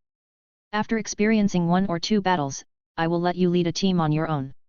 With Kyomu's squad, Hisashi penetrated into the territory of the Land of Rivers, 5 kilometers away from where the main forces were stationed. Choosing a spot, the Hisashi stopped and activated his Byakugan, surveying the surroundings. We haven't spotted the Hidden Sand Village ninja squads, Hisashi sighed in relief, it's a good thing they didn't attack us while we were vulnerable. This was good news, but it probably wouldn't last long. The Hidden Sand ninjas were not amateurs. As expected, in the early hours of the morning, Kyomu, who had barely slept for less than 3 hours, was awakened by Hisashi. 3 Hidden Sand ninja squads are approaching, Hisashi said wearily. He hadn't closed his eyes for several days. But he had to persevere. He was the eyes of this ninja squad. If he gave up, there might be loopholes in the defense line, and the main forces resting in the rear would inevitably be ambushed. 3 squads. Kyomu's heart sank. They really think highly of us. After experiencing the first and second Great Ninja Wars, not only the Hidden Sand Village, but also the remaining 3 major hidden villages, had adopted the same ninja team configuration as Konoha. With 3 ninja squads, the total number of personnel would be around 210, among whom there would definitely be 3 or more jonin, and at least a dozen special jonin. With such personnel configuration, they could easily conquer a small country. Kyomu, can you hold them off? Hisashi looked at Kyomu very seriously. You don't need to hold them off for long, just 10 minutes will do. You really think highly of me? Aragami Kyomu's heart suddenly sank. How could a 17-member ninja squad compete head-on with 210 hidden sand ninjas? I can't hold them off, Aragami Kyomu decisively shook his head, not caring about losing face. The Hyuga squad captain fell silent for a moment. Engage them while retreating. Just hold them off for 10 minutes. Otherwise, with their marching speed, our comrades resting in the camp could easily be caught off guard. Actually, I could go back and report the situation. Before Kyomu could finish, the Hyuga squad captain made the decision for him. I'll go back and inform Lord Orochimaru. You must lead your team to hold them off for 10 minutes, and the longer, the better. Activating his Byakugan, the Hyuga squad captain observed for a while longer. They're only 6 kilometers away from us now. You and your squad have 3 minutes to set up traps. Drawing a simple enemy movement route on the ground, the Hyuga squad captain turned and walked away, his speed leaving only an afterimage. First squad, go here. Second squad, go there. Third squad, stay put as reserve. Standing up, Kyomu instructed, we're at a significant numerical disadvantage, so prioritize delaying tactics. Avoid direct confrontation unless absolutely necessary. Seeing them nod, Kyomu glanced back at the 4 members of Du's team, then waved them over. Fourth squad, follow me. Setting off, Kyomu led the 4 individuals forward, just a minute's distance away from the 3 hidden sand ninja squads. Uncle Du, you have plenty of experience. Take the 3 of them and set up traps here, Kyomu ordered without looking back. Don't save any explosive tags. Use them all. Before Do could respond, Kyomu had already disappeared from the spot. Opening his mouth, Do wanted to follow, but ultimately chose to carry out the task assigned by Kyomu. Hurry, hurry, hurry. Do urged anxiously. Don't waste the time Captain gave us. Guy, Genma, and Ebisu nodded, exerting all their strength and speed to help Do set up various traps. 1 kilometer ahead. Commander, directly ahead of us, there's a fully equipped squad of Konoha ninja. They're quite scattered, probably having detected our presence and intending to intercept us. The hidden sand ninja teams also had sensory ninjas, though not as exceptional as the Hyuga clan's Byakugan. Nevertheless, they could perceive obvious targets within a range of 3 to 5 kilometers. Humph, overestimating themselves. The elite Jonin leading the 3 hidden sand ninja squads sneered, leave 2 squads to deal with them. The rest continue to rush towards Konoha's camp. We must seize this opportunity and show the Konoha ninja who's in charge. Quickly issuing a rational command, the 3 hidden sand squads continued their advance. Commander, there's a single individual ahead of us, and we're only 500 meters away from them. Their exact strength is unknown. 1 person? Crush him. The commander waved his hand, and a group of hidden sand ninjas charged towards Kyomu. As they approached, the sight was overwhelming. Even with the cover of darkness, Kyomu could see clearly. Suddenly stopping in his tracks, Kyomu clenched the scabbard in his left hand and gripped the hilt of his blade with his right hand, holding the yoi horizontally in front of his chest. Taking a step back, he took a deep breath. Thump, thump, thump. The sound of his heart pounding was like a drum, pumping blood rapidly throughout Kyomu's body, generating immense power in every fiber of his being. His eyes narrowed, the enemy was getting closer. Exhaling sharply, Kyomu's right arm exerted force suddenly, and the yoi was drawn from its sheath in an instant. In just a moment, Kyomu unleashed 501 slashes, his current limit and the culmination of his longest accumulated power. A gust of wind rose, and the surrounding trees seemed to be pressed forward by invisible hands. Not only were their directions aligned, but even some fragile tree trunks showed signs of breaking. Clang! The sharp, piercing sound rang out. It was the sound of countless layers of blade energy rubbing against the air, their speed surpassing even the speed of sound. Finally, the wide and elongated blade energy, spanning 130 meters, appeared, carrying a red glow and intense heat, rapidly advancing forward. The previous noise was left far behind. From a distance, it looked like the skyline at sunrise or sunset. The sky not far away suddenly lit up. The silent and invisible blade energy was exposed in an instant by the shining red glow. What is that? The hidden sand commander was astonished, unable to discern it, and immediately slammed his hands on the ground. At the same time, the 3 squad captains and a dozen or so squad leaders behind him reacted instantly. In unison, they formed hand seals and slammed them on the ground. Composite ninjutsu, earth style, earth flow wall. With the combined effort of more than 10 people, the earth-style defensive ninjutsu was deployed, its power shaking the land itself. Compared to the advancing red blade energy, there was no distinction between superiority and inferiority. As the 10-meter-high, 4 to 5-meter thick, and 100-meter-long wall rose, and when the chakra blade carrying a red glow and scorching heat arrived caused a booming sound. Boom! The thunderous roar resounded, and amidst the billowing smoke, a sun suddenly rose, its crimson brilliance magnificent yet endlessly dangerous and scorching hot. Boom! Waves of scorching heat burst open, forcibly uprooting the towering trees that had been unable to lift their heads due to the pressure of the wind. Crash! Kyomu squinted as the heat wave blew his clothes, making them rustle. And the thick wall, 400 to 500 meters away from him, had already begun to collapse. No enemy can escape my blade, the crimson blade, Skyline. Click! Sheathing his blade, Kyomu's toes touched the ground, and with the force of his explosion, he swiftly retreated. The battle had only just begun. Chapter 86. Was it dawn? Hisashi gazed back, as a red sun emerged on the horizon. Whose attack is this? He exclaimed, feeling a bit horrified as he activated his Byakugan to carefully observe. Kyomu. Hisashi's mouth hung slightly agape, his mind reeling. He clearly resisted carrying out this mission just now. How? The resistance stemmed from his concern for his teammates' lives, not from fear, a concept Hisashi couldn't grasp. Despite his astonishment, Hisashi continued to run forward, drawing closer to the Konoha encampment. Boom! A rumble, akin to spring thunder, echoed from afar, reaching Orochimaru resting in his tent. Exhausted from consecutive missions, rest had become a necessity for him. However, the sudden commotion jolted him awake. Orochimaru abruptly opened his eyes and agilely leaped out of the tent, scanning the source of the disturbance. His golden snake-like pupils slightly contracted as Orochimaru subconsciously licked the corner of his mouth with his slender tongue. A powerful attack indeed, its potency rivals that of an A-rank ninjutsu, or even weaker S-rank ninjutsu, he murmured to himself, immediately striking the drum at the camp's center. Enemy attack! Prepare to meet the enemy within 5 minutes. Orochimaru's command reverberated throughout the camp, prompting immediate commotion among its occupants.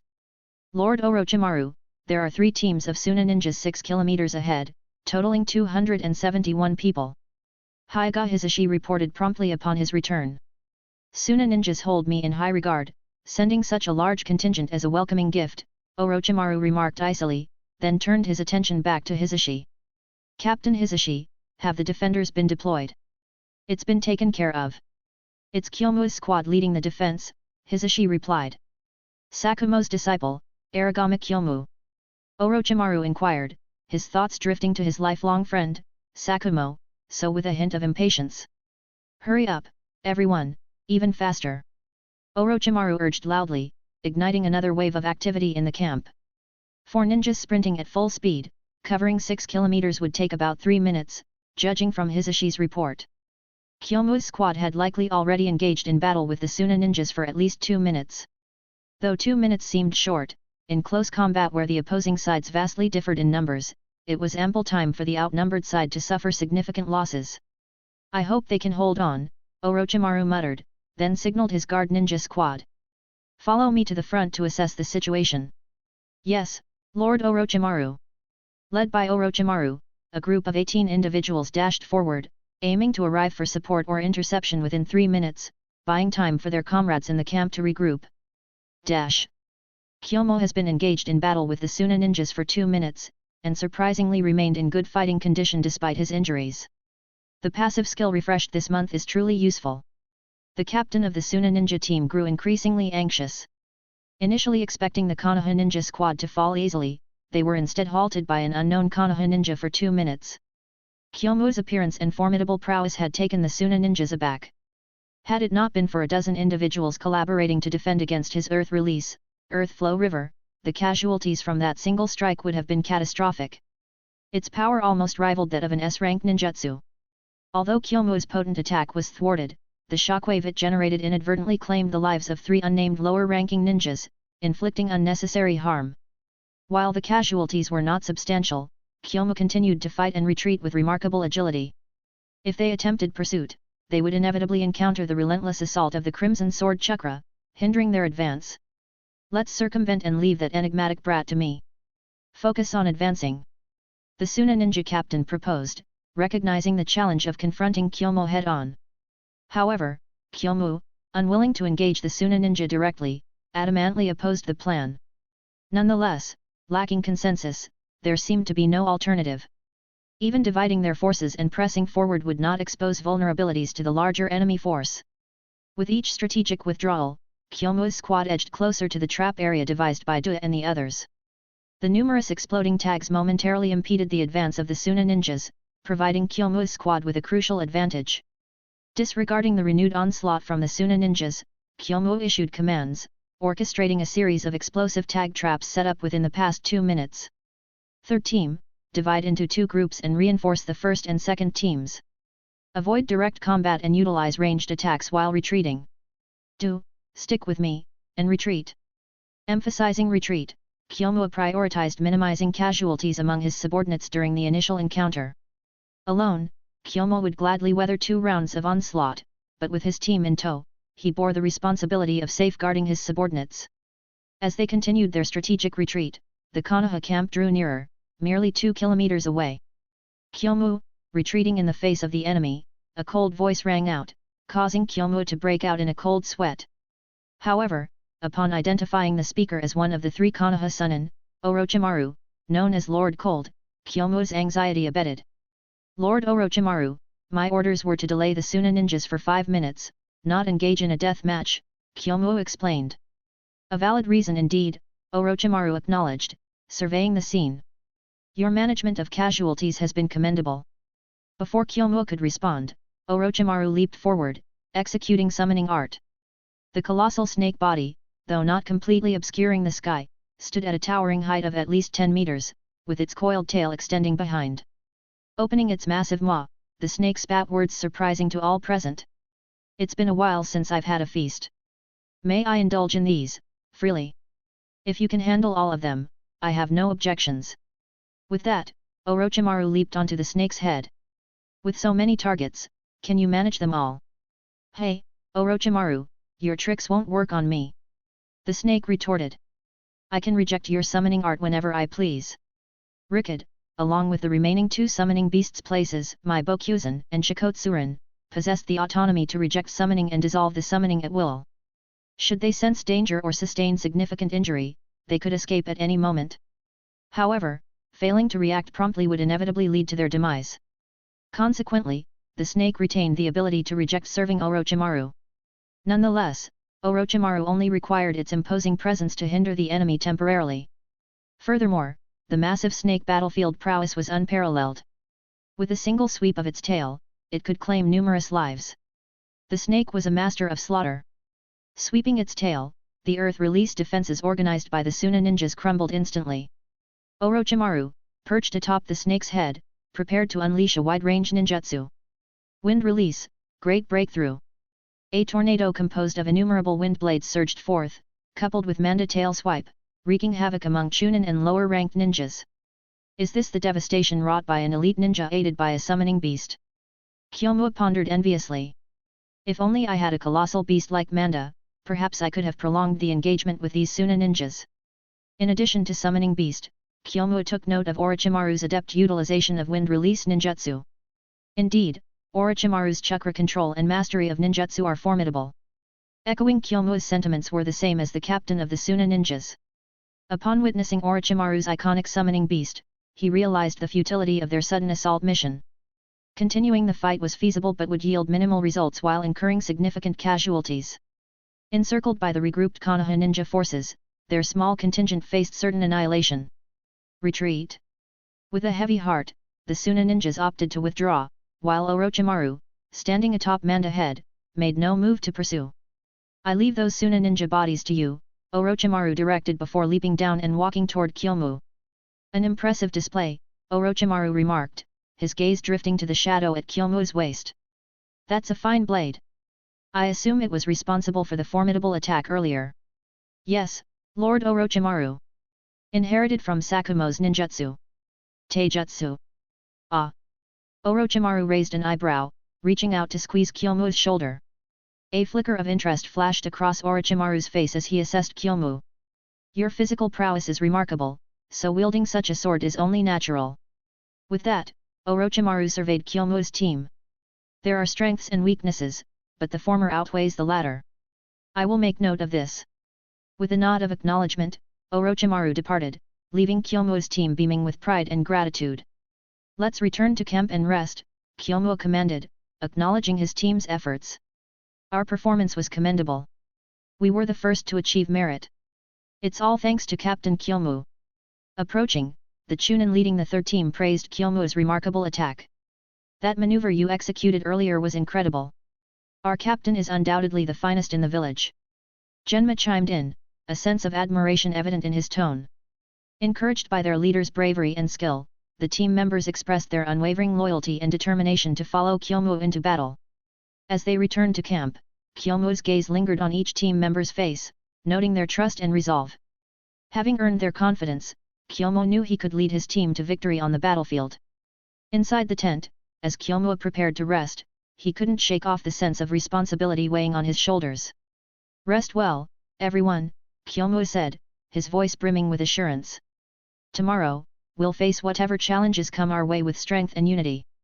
With renewed determination, Kyomu's team settled in for the night, ready to confront the trials ahead and emerge triumphant. Chapter 87. Orochimaru-sama, you've called for me. Kyomu entered the tent and bowed slightly, greeting respectfully. I've been wanting to meet you for a while, but I've been busy with some matters, so it was delayed. Orochimaru's face carried a smile, though it seemed out of place on him, as he always was carrying a hint of chilliness. Sakumo has mentioned you to me more than once, praising your talent, your character, and your efforts. Orochimaru reminisced, then suddenly asked, was last night's attack your doing? Yes, it was me, Kyomu admitted calmly. Oh. Orochimaru became interested. Was it a ninjutsu similar to the Hotaki sword technique? No, pure taijutsu. Orochimaru's serpent-like eyes narrowed slightly, losing some of their eagerness and gaining a hint of doubt. Can taijutsu achieve an attack that explodes like a red sun? If you swing more than 500 blades continuously in an instant, it can achieve that effect. Listening to Kyomu's response, Orochimaru fell silent suddenly. He had thought Kyomu was using some remarkable ninjutsu and was eager to see it, even willing to pay a price to learn it. But he never expected it to be pure taijutsu, which undoubtedly shattered Orochimaru's interest.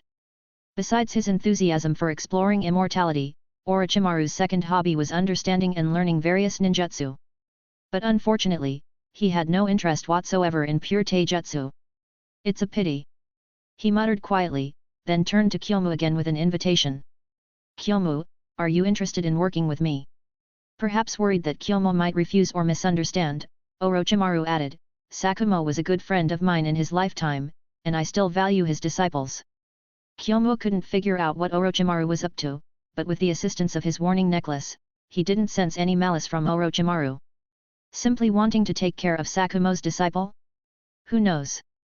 But Kyomu didn't immediately agree. Instead, he asked directly, so, Orochimaru-sama, as a former friend and teacher of Sakumo, may I ask, do you think he did wrong? Haha. Orochimaru suddenly chuckled, then looked at Kyomu seriously. This question is taboo in the village. I know, but I still want to hear your opinion on my teacher.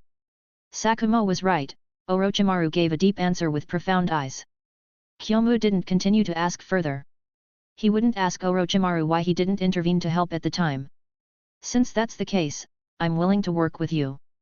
Very well. Orochimaru nodded, his deep gaze falling on Kyomu, and a playful smile unconsciously appeared on his lips.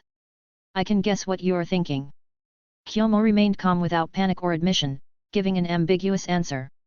I also know what you're thinking, Orochimaru-sama. Hehe, then tell me, what am I thinking? You're pondering the meaning of life, Kyomu's voice was light. And I am too, but I'm more focused on the significance. A different emotion brewed in Orochimaru's eyes, his voice equally gentle. Put away your cleverness. I'm not like Sakumo. I understand, Orochimaru-sama. Good, go back and rest well, await my next command. Yes. Kyomu turned and left the tent, while Orochimaru watched his back, involuntarily widening the smile on his lips. He's quite an unruly one, he concluded in his mind. But then again, Sakumo's death had an effect on him akin to a tree's roots. With that thought, Orochimaru visibly became more gloomy, his earlier smile turning icy. Why is life so fragile? Turning around, he sat back in his chair, chin resting on his hand. And the meaning of life, perhaps there's more than just one or two explanations. Narrow-mindedness, stagnation, and the lifeless lack of innovation are not the appearances I want to see. Not mentioning Orochimaru's contemplation on life, Kyomu returned to his own tent, where Might Guy and the others gathered around him. Captain Kyomu, Orochimaru-sama called you for. Kyomu naturally understood what they wanted to ask. The commendations will come in a while. After all, it needs approval from the village before sending the commendations over. Seeing smiles appearing on everyone's faces, Kyomu continued, and our squad now directly serves under Orochimaru-sama's leadership, which is also good news. We serve directly under Orochimaru-sama. Genma couldn't help but exclaim, so are we like the Anbu for the Hokage? Although the analogy is not perfect, the nature is similar. Kyomu nodded, then became serious, but don't forget, besides being called one of the Konoha Sunin, Orochimaru-sama also has the title of Lord Cold. Lord Cold doesn't just refer to his facial expression, but also his personality and style of combat command. Kyomu was confident in his deep understanding of Orochimaru, even if he couldn't analyze all of his personality traits, he knew every detail of his life and representative events. Orochimaru was an extremely contradictory person, saying he cared for someone, but he would not hesitate to abandon them for his own purposes, ruthlessly and mercilessly. But if you say he was too ruthless to his own people, during ordinary times, he would spare no effort to protect them. As long as the goals didn't conflict, he would be the best leader and the most intimate friend. The title Lord Cold summarized these two extremes of Orochimaru very well. Especially in war, if the situation required it, Orochimaru would not hesitate to abandon a portion of his people, using their lives as bait to achieve greater victories. Moreover, Orochimaru wouldn't notify beforehand, and would even incite them. It was simply the best example of selling people while making others count the money. With Kyomu's reminder, the people in the tent immediately became serious. They had heard some rumors about Orochimaru, albeit only a little. Seeing the atmosphere become silent, Kyomu smiled lightly in his heart and immediately broke the silence. Don't worry, with me here, I'll protect all of you without fail. Kyomu's words were sincere, without any falsehood. Whether it's a dead end or not ahead, I will definitely carve out a path with the blade in my hand. All right. I believe in Captain Kyomu. Yes, yesterday's incident is the best proof. Kyomu has truly inherited Lord Sakumo's. Before Do could finish his sentence, the atmosphere cooled down, and everyone looked at Kyomu unconsciously. Teacher did nothing wrong. Kyomu remained calm. I will prove to those people, at least I will make you understand right from wrong. Captain Kyomu, we understand. The leaders of the team nodded heavily. You can rest assured that I will never commit the despicable act of betraying my comrades. Captain Kyomu, we understand too. Captain Kyomu, we will always stand by your side. Captain Kyomu. Everyone expressed their trust in Kyomu, some even seemed to regard him as their leader. Nodding, Kyomu waved his hand lightly, thank you all for your trust. In the days of fighting side by side in the future, I will never let you down. We came as a team of 17, and when we return, we will leave as a team of 17, not one less. At noon the next day. Today, the squad led by Kyomu received a mission dispatched by Orochimaru. In war, there was no task assigned that wasn't dangerous. After 2 days of camping and rest, the Leaf Shinobi force was in full condition, and the Sand Shinobi, naturally, had abandoned any plans for a surprise attack. Instead, they intended to engage in a straightforward confrontation with the Leaf Shinobi force, relying on their numerical superiority. With approximately 4,000 troops, the Sand Shinobi force, led by the Elder Kai of the Hidden Sand Village, had advanced to the border of the Land of Hot Water, just 7 kilometers away from the Leaf Camp. Upon Orochimaru's immediate order to march out and confront the enemy, Kyomu's squad, along with other squads directly under Orochimaru's command, received a task to lead a flanking maneuver, cutting through the battlefield from the side. Although the risk of flanking maneuvers was lower compared to direct frontal assaults, the scarcity of personnel meant that if a mistake occurred and they became surrounded by the Sand Shinobi, so annihilation was a real possibility.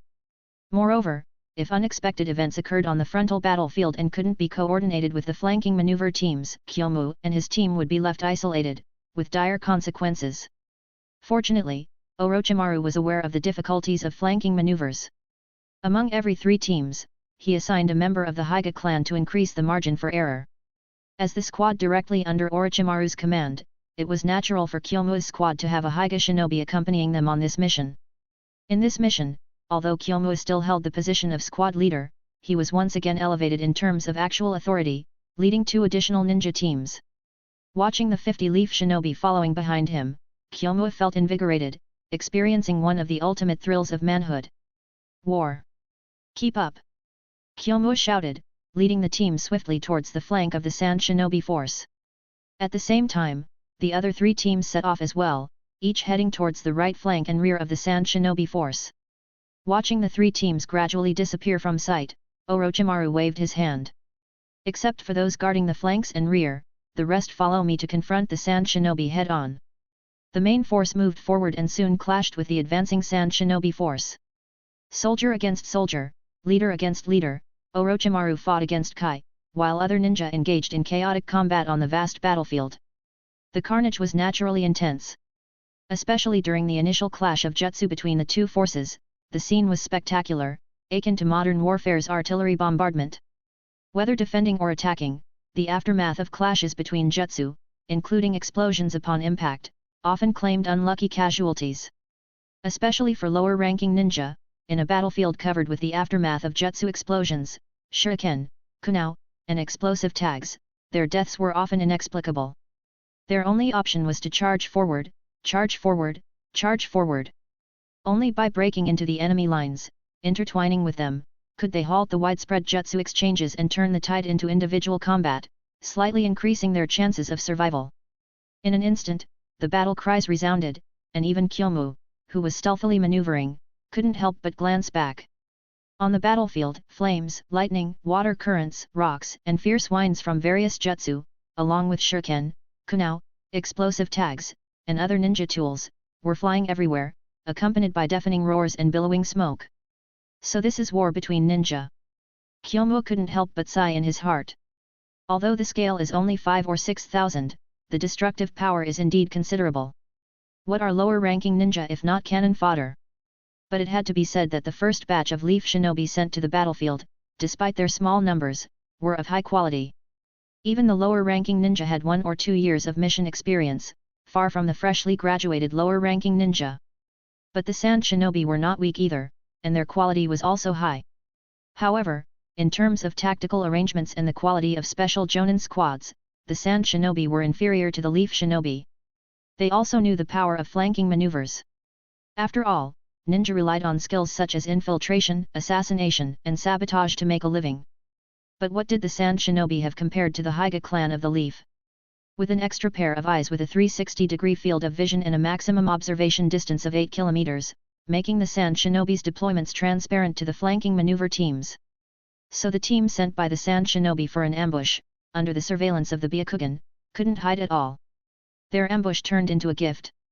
With such unequal battlefield intelligence-gathering capabilities, the Sand Shinobi force couldn't translate their numerical advantage into a winning strategy. The Sand Shinobi were well aware of this fact, having suffered a humiliating defeat during the Second Great War. They had learned their lesson.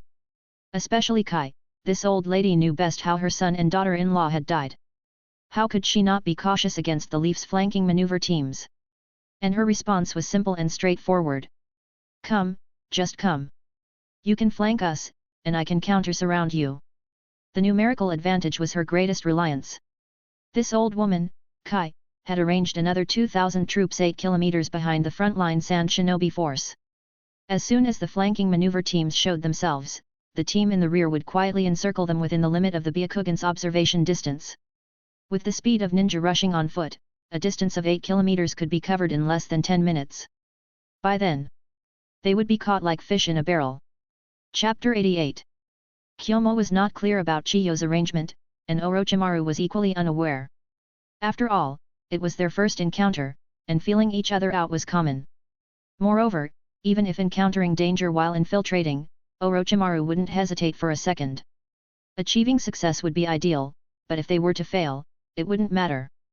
Orochimaru could use this failure to understand the details of the Sand Village's side and find loopholes, thus adjusting tactics in time to provide necessary support for the next victory.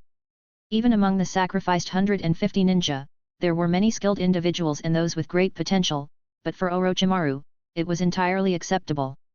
All he desired was to win this war, Everything else was not within his consideration. This aligned well with Orochimaru's title of Cold Sovereign. T/N, like it more. Captain Kyomu, no traces of Sand Village Ninja were found along the way. Hyuga Rin, a branch member of the Hyuga clan, reported within the team. Rin, thank you for your hard work, Kyomu nodded. Since that's the case, let's continue forward. However, the deeper they delved into the battlefield, the heavier Kyomu's unease became. It was his sixth sense at work, and Kyomu had great confidence in it. Feeling the warning necklace hanging around his neck, Kyomu made a sudden decision. It's too quiet. Kyomu raised his hand to halt the team. During the Second Great Ninja War, didn't we clash with the Sand Village? We did, Rin nodded, affirming. Hinata Rin was an elder, similar in age to Might-do, a veteran who had participated in the Second Great Ninja War. His words were convincing. In that case, the Sand Village should know the capabilities of the Byakugan on the battlefield, right? Kyomu asked again, then answered his own question. Since they suffered losses, why didn't they take precautions? Extending two fingers, firstly, the Sand Village's commander is a fool when it comes to military strategy. Secondly, the Sand Village's commander has already found a countermeasure and set up a trap. Turning to the two squad captains behind him, what do you think about our current situation? The two squad captains were elite jonin with ample experience and intelligence. Those with less capacity in the head either were well protected or had been remolded early on. Everyone who survived wasn't a fool. But understanding was one thing, whether they could act accordingly was another. Captain Kyomu is correct in his analysis, but the mission we received conflicts with your current inference. This person had a brain but lacked decisiveness. If we delay the mission and fail to coordinate with the other 6 teams, the situation for those 6 teams will be extremely dangerous. Kyomu fell silent. Disobeying orders on the battlefield was indeed lethal, especially when there were set tasks to be accomplished and coordination with brother teams was necessary. Understanding the art of infiltration was one thing, but turning it into a trump card and playing it with finesse was another. Only Kyomu's former team from his past life could do that. Others couldn't handle it well. It might even become a joke, not because they didn't understand but because the coordination with brother teams wasn't as tight-knit and intuitive. Just like now, Kyomu discovered something fishy. He would choose to continue to infiltrate a distance backward to ensure everything was safe before proceeding according to the original plan. If there existed an invisible understanding, the remaining 2 brother teams would naturally make the same choice. Because during infiltration, there was no room for the slightest error. Moreover, the timing and position of the infiltration were not fixed. Only when the established strategy was completed could infiltration become a trump card tactic rather than just adding fuel or delivering food. However, it was evident that after asking the opinions of the remaining 2 squad captains, Kyomu understood the choices of the other 2 teams. There's no flexibility and ability to seize opportunities. What's the point of infiltrating like this? Kyomu muttered to himself, but he promptly arranged the tasks. Rin and the members of my original squad will continue forward, and the 2 of your teams will continue with the established tasks. The 2 squad captains glanced at each other, wanting to speak but hesitated. Eventually, they could only nod in agreement. Before parting ways, Kyomu instructed, if everything goes smoothly, I will return as soon as possible, and I will personally explain to Lord Orochimaru. But if there are any problems, it's likely Sand Village's counter-encirclement strategy. So if things go south, I'll tear open an exit at 3 o'clock in the center of the battlefield for you to escape. But remember, be swift. I only have 18 people here, and we can't hold out for long. One of the squad captains nodded, but the other had a different opinion. But even if something unexpected happens, if we withdraw, the frontal force. We can only find opportunities if we're alive. Moreover, who says we're going to withdraw? Kyomu sighed with frustration. As long as we're alive, the threat to the flanks and rear of the Sand Village will persist, not us. The other party shut their mouth as expected, but there was still a hint of defiance in their eyes. However, Kyomu didn't say much more. He waved his hand, leading his squad members along with Rin to continue forward. Watching Kyomu's group of 18 depart, the 2 squad captains withdrew their gaze, swiftly inserting themselves into the battlefield with their teams. Meanwhile, in the intense battle against Orochimaru, Cho momentarily diverted her attention to the chaos behind. Immediately, she understood that Leaf's infiltration teams had taken action. No matter how many come, I'll swallow them all. Cho felt invigorated, and the 10 puppet brigade under her control fought even more fiercely, nearly suppressing Orochimaru. Less than 2 minutes later, 5 Leaf Ninja teams, having ambushed from the flanks and converged in the middle of the battlefield, successfully established a blockade line, cutting off the Sand Village's main force into 3 disconnected parts with a T formation. Although the number of Leaf infiltrators was limited, they couldn't hold out for long. However, as long as the frontal force reacted in time, they could support before they collapsed. By then, even if they couldn't annihilate the Sand Village's main force entirely, they could concentrate their efforts to eliminate 1/5 or even more of the Sand Village's forces. Where's Aragami Kyomu? Hisashi was also among the infiltration teams, but after the 8 teams converged, he couldn't find Kyomu's whereabouts. He's worried about changes in the situation, so he's leading the team to continue infiltrating backward, a ninja explained. Does he not trust the Byakugan of our Hyuga clan? Hisashi was anxious. He knew Kyomu's combat power, and without him, the time they could hold out would undoubtedly be significantly reduced. I'm not sure, but he asked me to tell everyone that if the situation changes, he will tear open a gap at 3 o'clock. If there's no problem, he will come to support immediately. Utter nonsense. Hisashi clenched his fist. Forget about him, defend quickly, Sand Village's counterattack is coming. Earth Style, Earth Flow Wall. The elite Leaf ninjas in the team joined forces, utilizing a large-scale Earth-style defensive ninjutsu. A thick wall, over 10 meters high and nearly 100 meters long, emerged from the ground, temporarily blocking the Sand Village's counterattack. Similarly, the Sand Village's counterattacking ninjas also employed ninjutsu, bombarding the sturdy earth wall in front of them.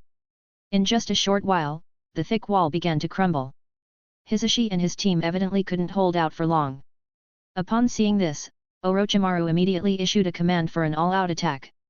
The pressure on Chiyo's front line increased sharply, and Leaf's side gradually gained the upper hand. Yet, Cho remained unperturbed. All she needed was less than 10 minutes for her arranged counter-encirclement teams to reach the battlefield. Everyone, hold on for 10 minutes, just 10 minutes. Cho shouted, while Orochimaru, her opponent, narrowed his snake-like eyes, guessing Chiyo's hidden move. Having more people can indeed be advantageous sometimes, Orochimaru muttered inwardly, launching even fiercer attacks. He aimed to pierce through the Sand Village's main force from the front within 10 minutes, at the very least making the sacrifices appear more meaningful. Kyomu, there's a problem. Rin's face changed drastically. The Sand Village ninjas have set up a fan-shaped encirclement just outside the maximum observation distance of the Byakugan. Kyomu immediately understood. They're casting a wide net, waiting for us to insert into the center of the battlefield before closing in and trapping us all. Having more people can indeed be advantageous sometimes, as it allows for more preparations. What should we do? Rin asked again. Casting a wide net has its benefits, but also its drawbacks. Kyomu's eyes gleamed. Although it can be impenetrable, the longer front line also makes it easier to be broken through by concentrated attacks. Raising Yoi, according to the original plan, will break through them from the 3 o'clock direction. Yes, Captain. The 16 people behind him shouted in unison, their admiration for Kyomu rising, each with a gleam of worship in their eyes. Kyomu, with both strength and talent, radiated an undeniable brilliance. Following such a person was simply the most anticipated thing in life. The group rushed forward swiftly, with Kyomu leading the charge. After a brief moment of gathering strength, he swung his blade forward forcefully. The crimson flame blade was dazzling and devastating. Swish! The sound of the wind echoed as the blade clashed with the approaching Sand Village ninjas, ending the lives of many unsuspecting lower-ranking ninjas in a bloodless manner. With each swing, Kyomu took down swathes of enemies, especially when they stood close together, increasing the efficiency of his attacks. Kyomu was now a professional at slaughtering grubs. Swoosh! Ignoring his teammates behind him, Kyomu used the body flicker technique to advance dozens of meters in the blink of an eye, abruptly plunging into the enemy ranks. Using genjutsu in conjunction with shadow clones, when Kyomu reappeared, there were over 30 figures of him. Real and fake, making it difficult for anyone to discern which was the real Kyomu, which was a shadow clone, and which was a genjutsu. Its instant flash, Aragami Kyomu. Everyone, be careful. Don't gather together, spread out. Use area ninjutsu to counter his move. The cacophony of shouts filled the air, but at this moment, Kyomu used the body flicker technique again. Swish! After a slight sound, numerous figures changed their positions and targets. Meanwhile, the Sand Village ninjas who had been overlooked by Kyomu were now on the ground, clutching their vital points in despair. It was too fast, and with the combination of real and fake, they couldn't discern how to defend against it. However, some of the Sand Village ninjas wore expressions of relief. They had survived Kyomu's previous attack, realizing that they had blocked the genjutsu while the one they ignored was a shadow clone. But before they could even revel in their survival, Kyomu's attack came again. The same combination of genjutsu and shadow clones, but this time, luck wasn't on the side of the surviving Sand Village ninjas. Blocking one attack only to realize it was a genjutsu, they were then met with a fatal blow from Kyomu's shadow clone, followed by another body flicker technique, turning to find the next target. This is 2. Rin knocked out one person with gentle fists, but the numerous flickering figures of Kyomu on the battlefield truly shook him. Such speed and mastery of the body flicker technique and shadow clone technique on the battlefield, is he even human? Whoosh! Genma skewered a Sand Village ninja with his 1,000 needles, a look of admiration in his eyes as he glanced at Kyomu's figure, which had turned this encounter into a one-sided slaughter. With a look of admiration, he aimed at his next target, but this time, his opponent was a Sand Village Chuyunin, requiring a bit more effort. Meanwhile, the father and son pair, Might Guy and Might Du, were teaming up to attack a special Jounin. Leaf style, dual strong fist tornado. The father and son were enveloped in chakra waves, attacking the Sand Village special Jounin from both sides. Bang, bang. As expected, the father and son scored another victory, but there was no time to rejoice. They immediately targeted their next opponent. Earth style, rock pillar prison. During the interval when Kyomu used the body flicker technique, a Sand Village ninja seized the opportunity to use earth-style ninjutsu to construct a prison, trapping Kyomu inside. At the same moment, wind style, great breakthrough. Wind style, wind blade. Fire style, fireball. From 3 different directions, 3 types of ninjutsu rushed towards Kyomu. Hat. A cold smile appeared on Kyomu's lips as he wielded Yoi in front of him. My Yoi can cut through any ninjutsu, you fools. As soon as the words left his mouth, Kyomu swiftly slashed 3 times. What? The Sand Village ninjas were furious. How could a technique like that exist? But some of them still refused to believe it and quickly formed hand seals. Fire style, fire dragon flame bullet. A crimson dragon engulfed in flames soared into the air, spewing out fireballs towards Kyomu's direction. With a flick of his blade, Kyomu dashed forward, stepping past the descending fireballs and the dragon, heading straight for the Sand Village ninja. Swoosh, swoosh, swoosh. As the fireballs approached, Kyomu swiftly dodged each one, weaving through them like a dance, and in the blink of an eye, he sliced through the Sand Village ninja. Click! With his body half crouched, Kyomu sheathed his blade. Behind him, flashes of light flickered as his shadow clone chopped the fire dragon and the Sand Village ninja into several pieces, ensuring they were truly dead. Chapter 89. Kyomu led his team through the Sand Ninja attacking from the 3 o'clock direction with ease. Glancing back, he asked, Rin-san, how's the situation behind us? The Sand Ninja reinforcements have surrounded us. Our comrades have noticed and are breaking through to us, but... Rin immediately reported, several squads of Sand Ninja are encircling us, intending to block this breach. Leave this to me. You take the team back to intercept our comrades breaking through. Rin panicked, but this place. I'm here, Kyomu declared firmly. As long as I'm here, this breach will remain open. Rin wanted to persuade him otherwise but ultimately accepted Kyomu's command. He trusted Aragami Kyomu. Turning around, Rin led the remaining team members to quickly double back for support, while Kyomu sheathed his sword, waiting quietly for the Sand Ninja reinforcements. This month's passive skill was still in effect.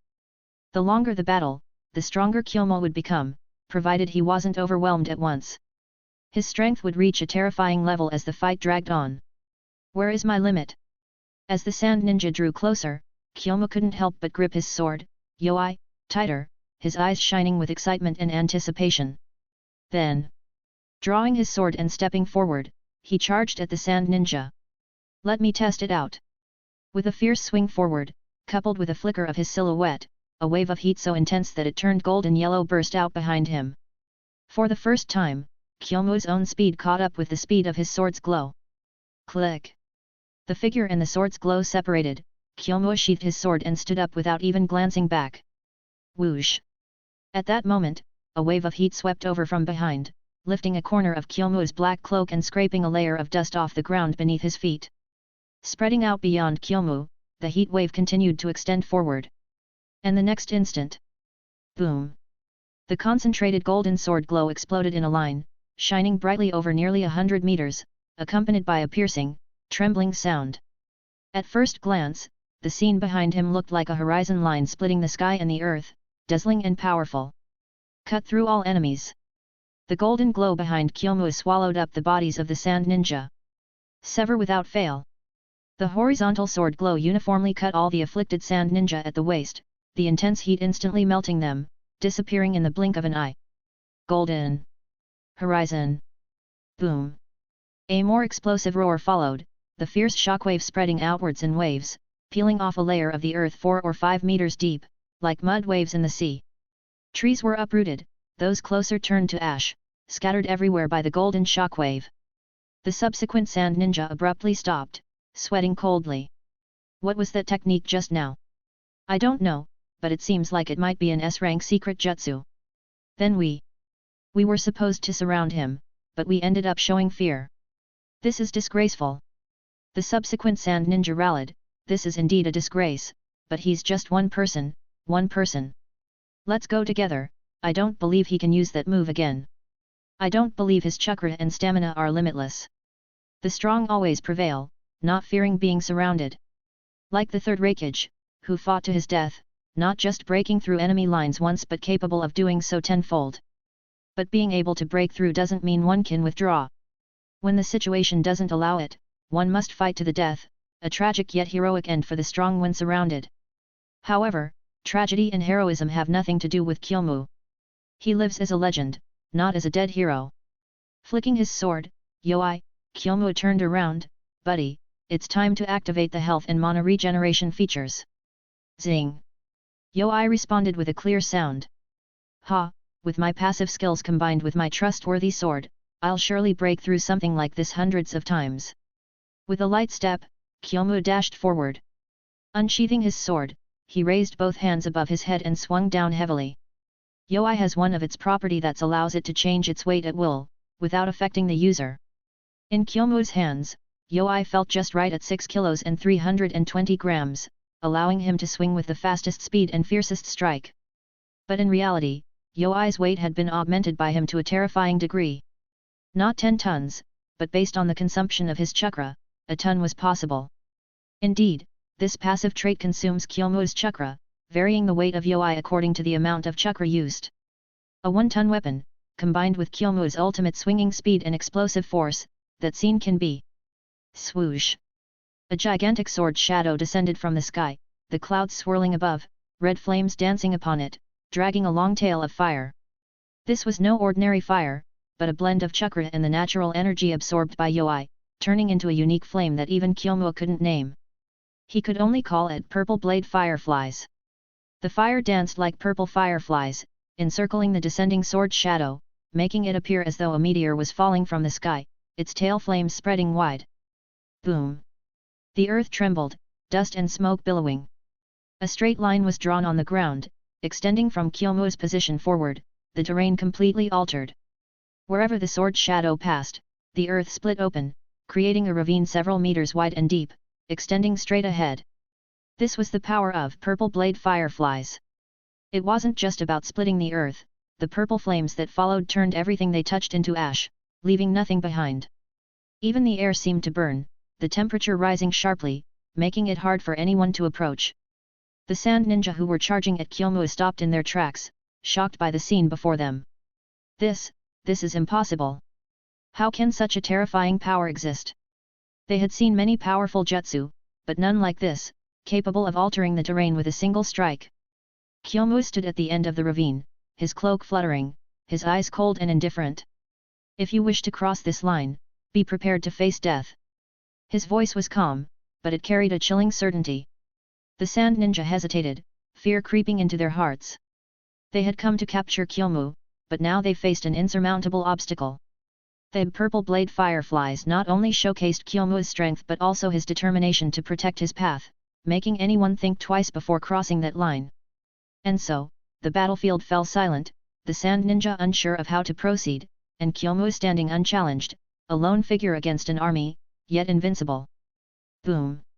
As the blade fell, accompanied by shockwaves that shattered the earth, sending sand shinobi flying, burying them in the trenches cut by the blade, or being struck by flying sand and stones, their deaths grotesque and varied. The attack of the blade, especially when it's as huge as this, is never just a single point of penetration but rather a range of destruction brought by the explosive aftermath. With one strike, the weaklings were practically wiped out. 50 people? Maybe 60 or 70. Looking around, there were only about a dozen people left standing in front of Kyomu. Your strength is decent, Kyomu's voice was indifferent. Let me see if you can help me unleash even greater power. With the assistance of his passive skill, Kyomu became a battle maniac, rare to see, and even simultaneously engaged in a verbal provocation. For what purpose? Don't even think about fleeing. I haven't had my fill yet, and I doubt you've proven yourselves either, right? So, let's fight. With a shout from Kyomu, the remaining sand shinobi completely abandoned their plans to retreat. Just killing some weaklings, and he's acting so arrogantly. He must be killed. Simultaneously forming hand seals in perfect synchronization, indicating that a powerful technique was brewing. In less than a second, it was ready. Composite ninjutsu, wind release, great sickle weasel. Several special Jonin sand shinobi simultaneously spewed out 10 or so tornadoes, each the size of a house, instantly forming in front of them. And these were no ordinary tornadoes, they were composed of wind blades shaped like weasel sickles, forming lethal weapons of dismemberment. Whoosh, swish. The dozen or so tornadoes flew forward for a distance, colliding and merging to form an even larger super tornado, equivalent to the height of a skyscraper and occupying an area almost half the size of a soccer field. This was the composite ninjutsu, this was why a dozen or so special Jonin or Jonin working together could destroy a small country. The power of ninjutsu was never to be underestimated. Alone, one might be weak, but with the collective power of many, even the mighty firestorms of the Uchiha Susanoo could be withstood. Indeed, quite impressive, after all, ants can indeed kill elephants if the amount is enough. Kyomu muttered, Yoi rising before him, the tip of his blade pointing diagonally towards the sky. His eyes suddenly burst into a brilliant light. Yoi, show them your power, cut through it. He swung his blade downward sharply. The blade tip met the oncoming wind blade tornado, and in an instant, enough to grind a person into mincemeat and wreak havoc within a few hundred meters, the wind blade tornado was silently cut open. No hindrance, everything went smoothly. Swish! The blade flashed, and the incredibly oppressive wind blade tornado split apart to either side, narrowly missing Kyomu's shoulders. Without any damage, not even a wrinkle on his clothes. A seemingly ordinary swing of the blade, yet it astounded everyone with its extraordinary feat. In fact, such a visual spectacle, if placed 20 years later, would hardly be worth mentioning. Compared to the Uchiha's fan rebound ninjutsu attacks or the Rinnegan's absorption ninjutsu abilities, each one was a cognitive refreshment. But for now, in this pre-mythical era, Kyomu's actions were like a seismic shift, leaving the sand shinobi dumbfounded, their hearts sinking to the bottom of the valley in an instant. How should this battle continue? Should they continue to combine their ninjutsu attacks? Kyomu clearly wouldn't give them the chance. Swish! His figure suddenly flashed, the perfected body flicker technique erupting with an effect similar to instantaneous teleportation. Though it wasn't, before anyone could react, he was already upon them, and in effect, the result was no different from instantaneous teleportation. However, during the physical attack, vulnerabilities would still be exposed, much like the Flying Thunder God technique, no matter how fast the assault, there would always be time for the enemy to react. But Kyomu's blade speed was simply too fast, and even before using the body flicker technique, he had already swung his blade. Clang! Sparks flew, as his shadow split the ninja's blade into two, descending along his shoulder and slicing him in half diagonally. Blood splattered, but before it could stain Kyomu's clothes, he had already disappeared. When he reappeared, the blade he had swung out in advance followed his attack, striking another sand shinobi. The falling shadow blades, psychological illusions, clones' coordinated attacks, and the incoming crimson blade, such a dense and deadly attack combination, how could they evade? They couldn't possibly. With each hand and each blade, he managed to execute a pincer attack, and the special Jounin Sand Shinobi looked at Kyomu with incredulous eyes, their expressions filled with disbelief, their perspectives spinning, their bodies already separated. Meanwhile, his passive skill was still in effect. With every passing second, Kyomu's strength increased by another notch. Previously, he had only been able to imagine using techniques like this due to his insufficient strength, but now Kyomu was unleashing them one after another, magnificent and devastating. When Kyomu killed 4 people in a second, the remaining Sand Shinobi finally reacted and organized a desperate counterattack. You can cut through the ninjutsu attacks coming straight at you, but how would you deal with ninjutsu that alters the terrain? Fighting with all their might, one special Jounin Sand Shinobi drained all the chakra within him, using a large-scale, terrain-altering earth release ninjutsu that he wasn't even proficient in.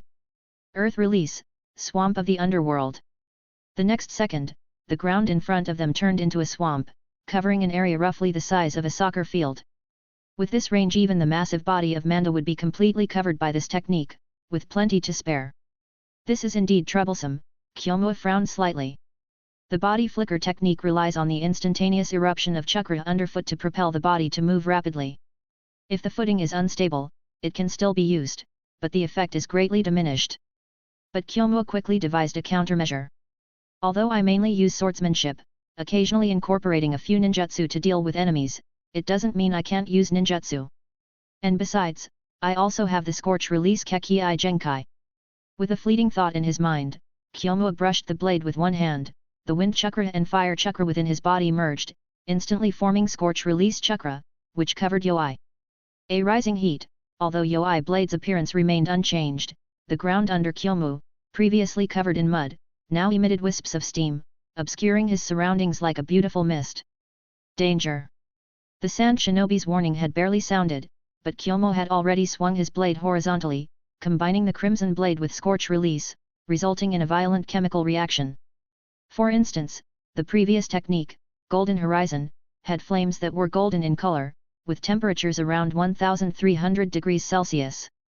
But now, the color of the blade was purple, with a minimum of 7000 degrees Celsius.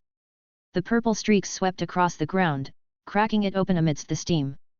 The swampy terrain altered by the swamp of the underworld was instantly covered with a dried-up desert-like appearance. Moreover, before the blade even arrived, one by one, the Sand Shinobi ahead of him were vaporized, carbonized almost instantaneously. As the blade swept past, clouds of charcoal-black debris were carried away by the wind, leaving behind black humanoid imprints on the cracked and parched ground. Extremely tragic, yet there were no signs of pain or struggle in death, they departed peacefully. And in the next moment, waves of heat capable of melting steel began to sweep outward layer by layer, like the blinding sunlight, turning the entire world into black and white. The aftermath had only just begun. Chapter 90. Thinking back to a specific summer day in a certain country in his past life, in a scorching weather reaching the absurd temperature of 52 Celsius was already seen as world-ending. And now his temperature was already comparable to that of the sun's surface. To dissipate such high heat was not easy, especially considering the temperature of Kyomu's blade, which reached a minimum of 7000 degrees Celsius. Even though the chakra blade was slender and flew close to the ground, it couldn't withstand its own extremely high temperature. So, when the chakra blade dissipated, a dazzling white light rose from the ground, and the decreasing heat waves spread explosively in all directions, affecting an area of up to 6 kilometers. Even at the edge of the affected area, the temperature was nearly 100 degrees, let alone further inward. Such a large-scale attack caused the sand ninjas who arrived later to suffer. Even though they used large-scale earth-release defensive ninjutsu, the scorching heat still instantly swept away a large area. Humanoid fireballs, one after another, with screams rising higher and higher. Roughly estimated, the aftermath of Kyomu's attack killed or injured more than 100 sand ninjas. Moreover, this comprised the majority of the sand ninja forces deployed in a surrounding tactic rushing to the front lines. If not for that, it couldn't be said that they would all be wiped out, but a third of them being casualties was certain. Apart from the temperature, the blinding light also had some killing power. Fortunately, Kyomu's attack didn't contain any other radiation, otherwise, he would have had difficulty escaping unscathed. What happened over there? Ah! My eyes! Is that some kind of forbidden jutsu? Such a dazzling light, and the residual heat it brought. The perceived temperature is around 40 degrees, and the center is at least 8 kilometers away from here. Isn't the temperature over there? Oops, I have to intercept the other team of Leaf Village infiltrators, it could be a big problem. The aftermath just now was obviously a level that only a forbidden jutsu user could achieve, and the user wouldn't survive. Don't get distracted, continue to surround the Leaf Village infiltrators, they're trying to break through. Don't let our comrades 8 kilometers away sacrifice in vain.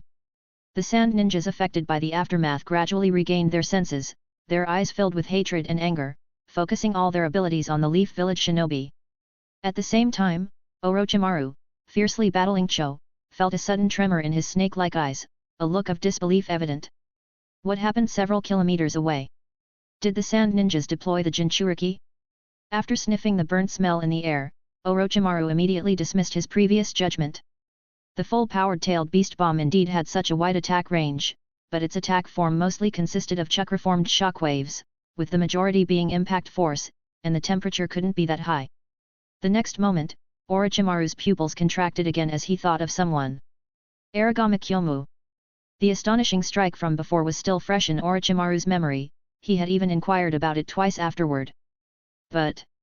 Orochimaru, I see you want to die, getting distracted while fighting me.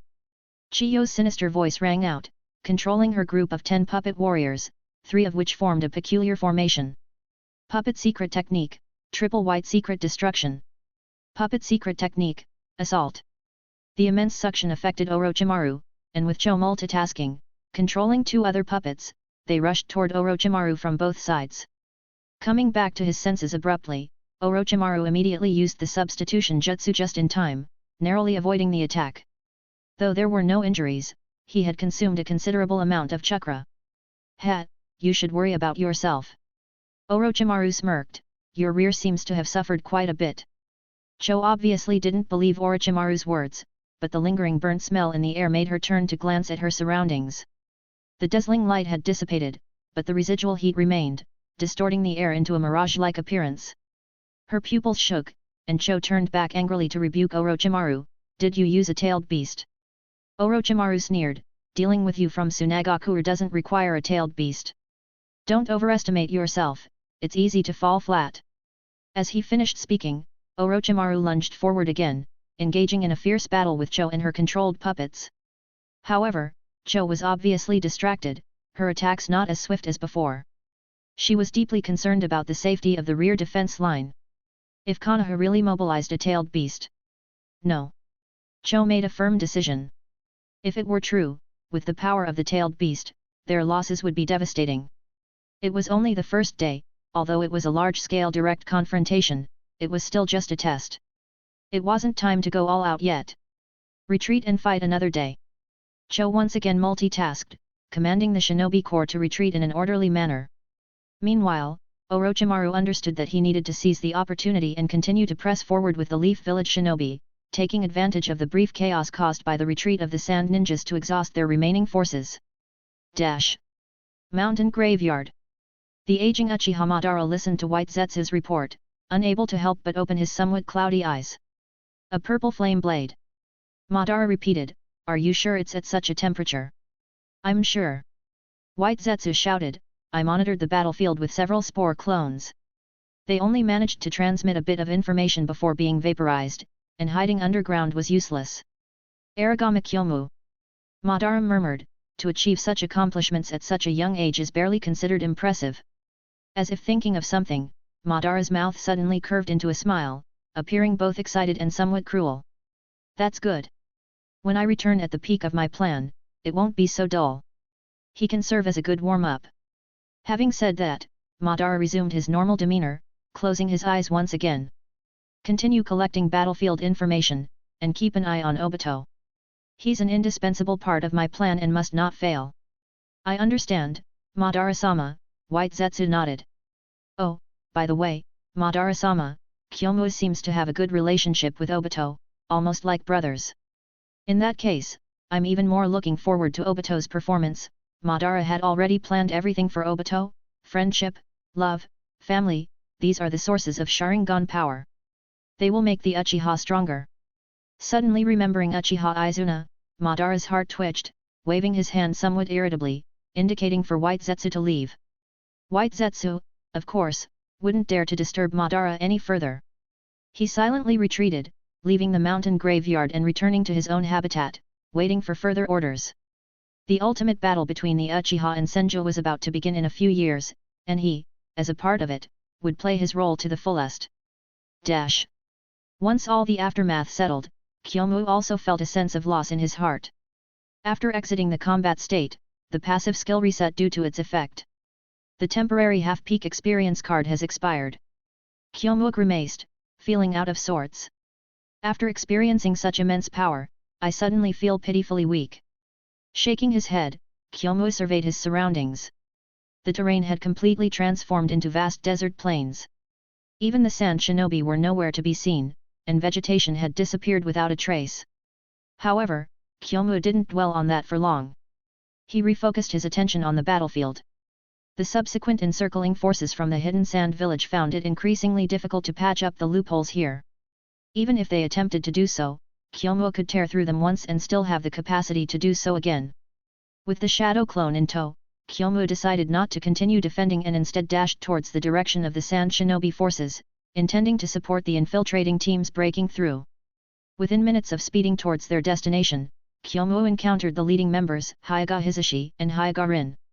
However, when he glanced further back, his heart couldn't help but tighten. 1, 2, 3. After counting carefully, Kyomu finally relaxed when his gaze fell upon the face of the last member of his squad. Thankfully, though everyone was injured, not a single person had fallen behind. Captain Hisashi, Kyomu hurried to meet them. Follow me. There are no sand shinobi ahead. It's safe. Hisashi wanted to speak, but the pursuing sand shinobi in the Byakugan's 360-degree vision forced him to resume his pace alongside Kyomu, continuing deeper into the land of rivers.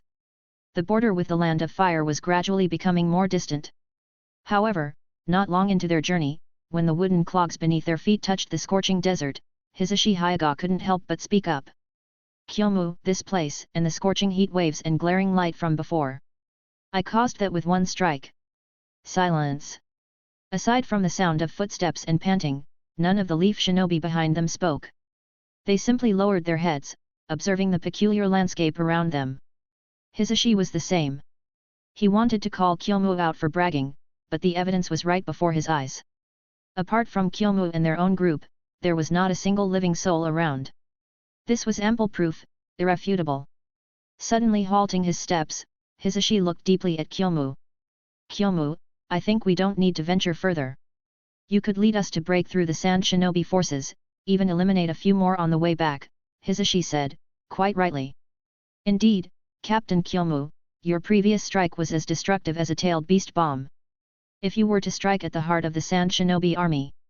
Captain Kyomu, I never expected your intellect and strength to be so deeply concealed. With Captain Kyomu leading us, we're sure to return from the sand shinobi with a resounding victory, instead of the hasty retreat we're making now. Yes, Captain Kyomu, if we continue retreating in this direction, we'll end up at the heart of the sand shinobi's headquarters. I'm worried. Hisashi Hyuga interjected at this moment. Kyomu, I can entrust temporary command to you. As long as you lead us. Captain Hisashi, I appreciate your trust, Kyomu naturally accepted the authority, not wanting it in vain. However, he didn't agree outright, providing a reasonable explanation instead. But unfortunately, I cannot lead you back to fight now. I can only lead you deeper into the heart of the sand shinobi. Hisashi Hyuga and the others were puzzled, but before they could ask, Aragami Kyomu addressed their doubts. Similar to the strike earlier. I can indeed make another, but except for me, none of you would likely survive near me. Suddenly, everyone fell silent once again. In the village, they were among the elite shinobi of Konoha. While their strength might not be top tier, they had defeated 90% of the ninja in the ninja world, a fact they were proud of. But standing beside Kyomu, they found themselves lacking even the qualification to watch or cling to greatness. Simply approaching him would result in being swept away by his residual power. It was a complete reversal of expectations. Glancing back, Kyomu felt satisfied with their silent reaction, but he added 2 more sentences. This is my fault. That move just now was just a prototype, with many shortcomings. If I continue to refine it, such incidents of accidental harm may not occur again. Honestly, it would have been better if he hadn't said anything. In Hisashi's eyes, all he could see was disbelief. He wanted to scold Kyomu for boasting, but he couldn't find a foothold. What Kyomu said was the truth, and the evidence was there. They were simply not strong enough to withstand it and had no grounds for argument. That's so cool, Captain. Genma, the fanboy, didn't care about all that. The name of your move must be awesome, right? Purple Blade, Flowing Fireflies, Kyomu casually named his technique. Purple Blade, Flowing Fireflies? Sounds great, Hisashi admired. And I can already guess how powerful this move is. Of course, Captain Kyomu. The purple flames are hot enough to vaporize a human body, Genma pointed to a nearby shadow. Look, the black mark on the ground is probably the only evidence left of the sand shinobi's existence. Hisashi couldn't help but grind his teeth. Could anyone resist such a technique? Kyomu, how did you do it? Is it your strength? Just a bit of life force overdrawn, Kyomu casually replied. But to those behind him, this answer tasted different. Suddenly, Kyomu leading the way and breaking through seemed even more heroic. Hisashi was convinced. Anticipating the ambush by the sand shinobi in advance, tearing open such a huge gap alone, and sacrificing his own life force for his teammates, such a person was undoubtedly a natural leader.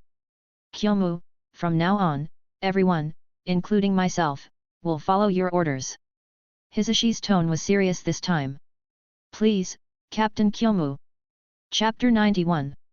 Cheers echoed through the heavens and earth, marking the conclusion of the first confrontation between Konoha and the Sand Shinobi with a slight victory for the Leaf Village.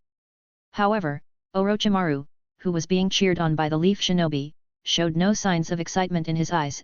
Instead, there was only a keen interest. Kyomu, how much surprise can you still bring to me? Orochimaru couldn't help but smile. Let me wait and see, Kyomu-kun. Turning around and waving his hand, Orochimaru led the Leaf Shinobi back to the camp for rest and recovery, treating the wounded, burying the dead, replenishing supplies, and resting, all of which required his full attention. Meanwhile, Kyomu's team, led by him, had quietly reached the rear of the Sand Shinobi. Captain, what's the situation?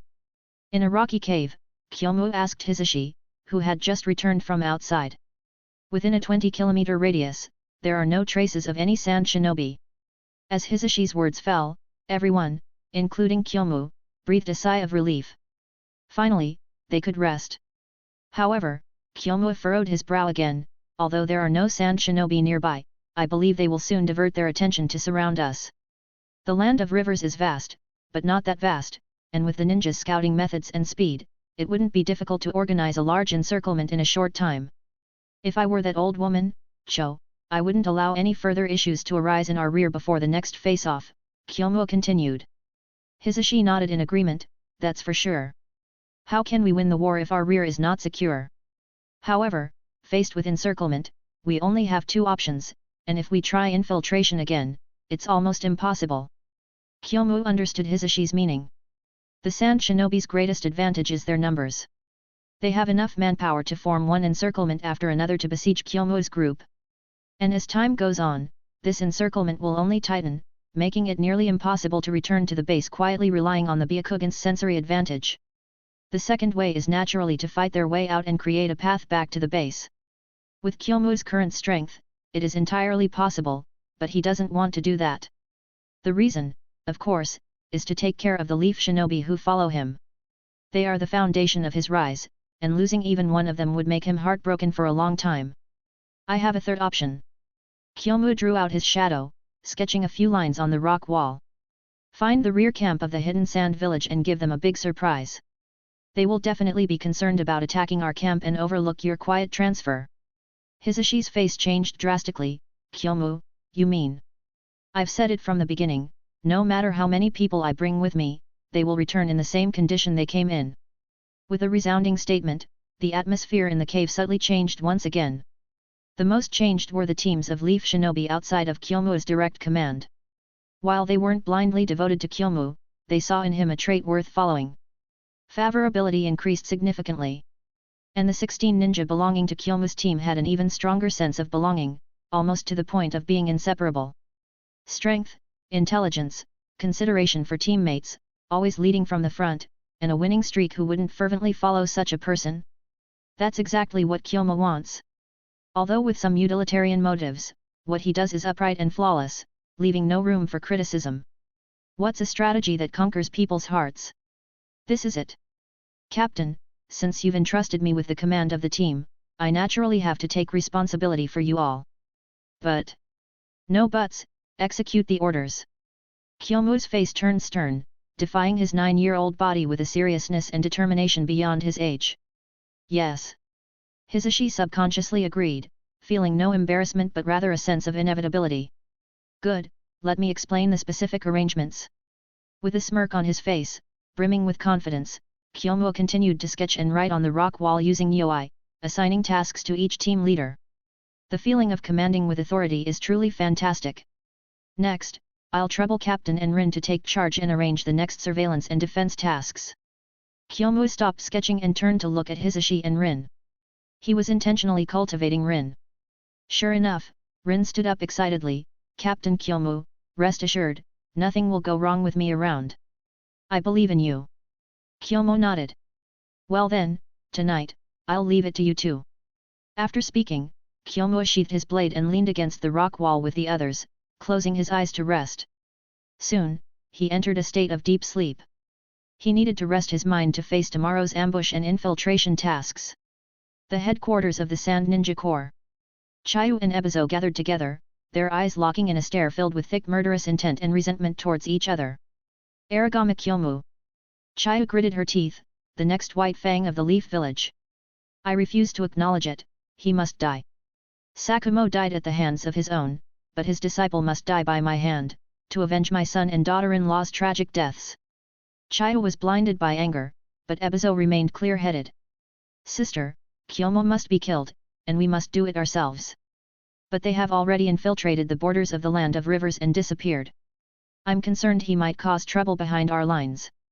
If he can use that forbidden technique once more, then he poses a great threat to us. So, we must handle this with caution and find Kyomu as soon as possible, along with the exact location of his team.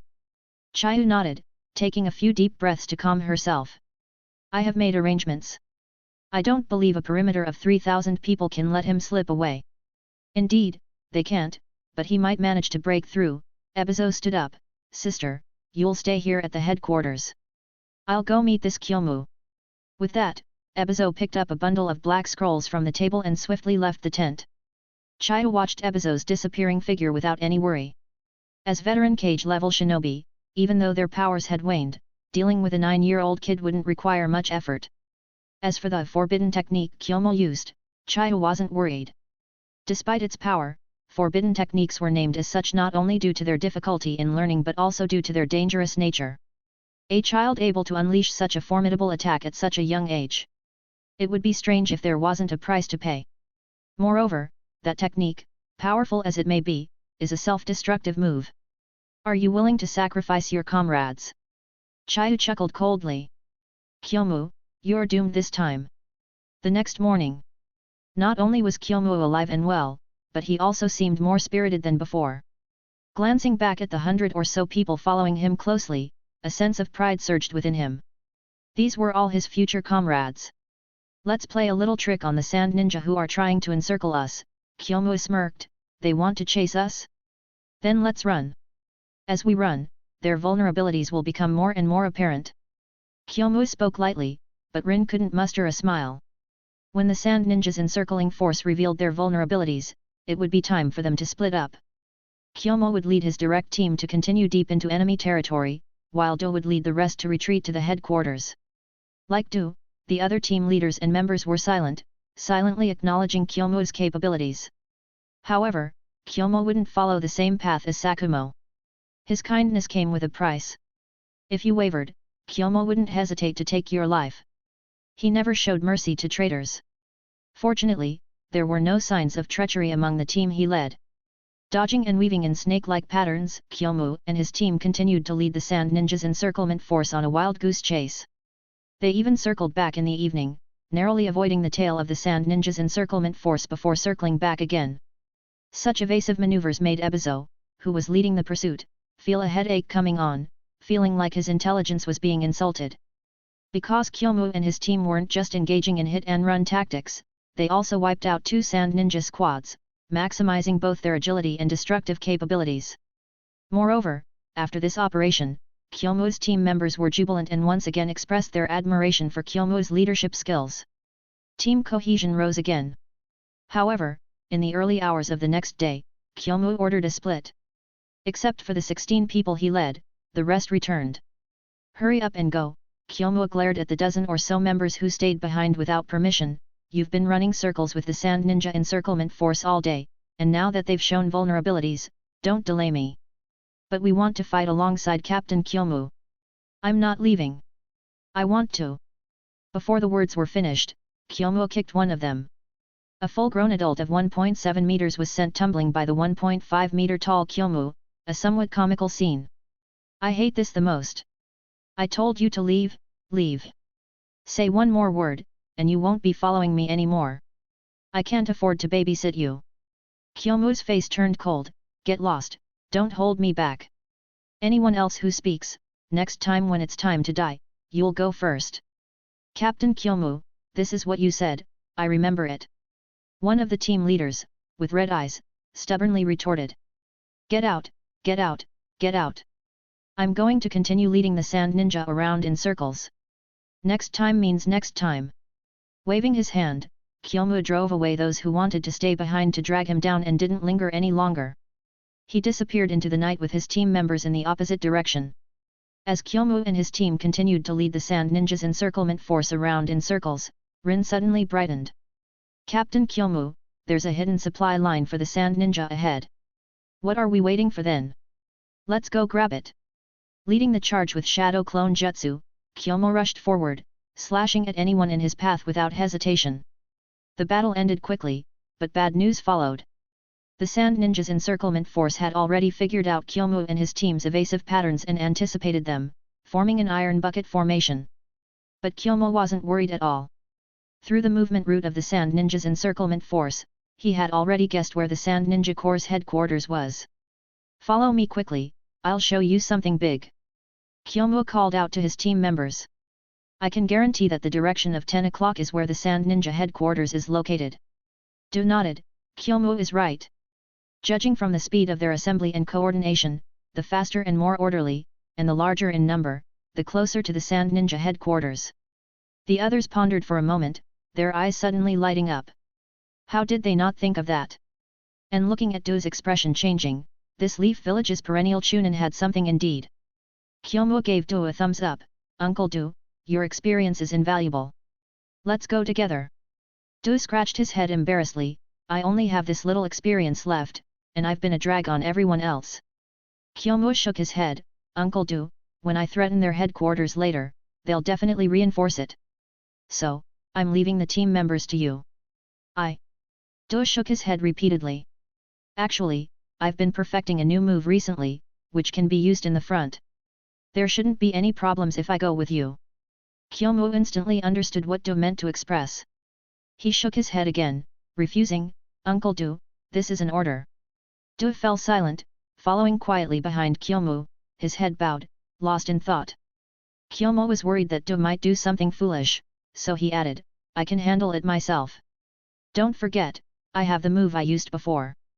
Following me will only make things difficult for me. And you can always trust me, trust your captain. As if a shot of adrenaline, those words dispelled the heavy feeling among the team members and replaced it with fanaticism and utmost trust. If there were no ifs, Captain Kyomu would surely succeed.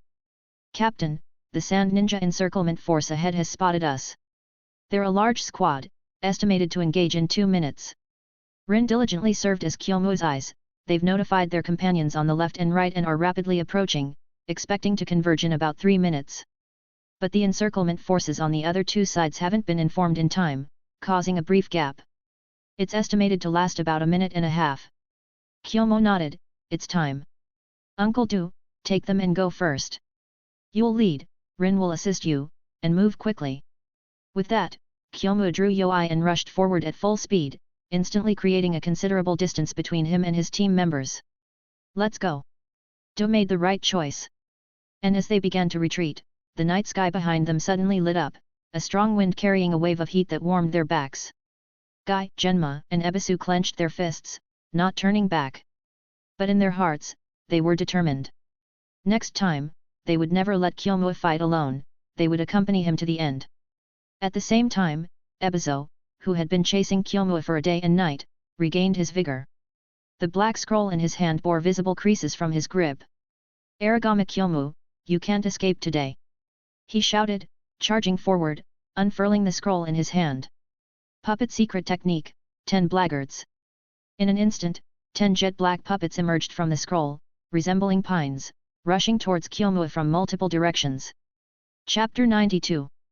As the younger brother of Cho, Ebisu was naturally an outstanding puppeteer. His black secret technique was derived from Chiyo's white secret techniques, and the puppets he used were crafted by Ebisu himself, imitating the puppets of the 10 master puppets created by Katra.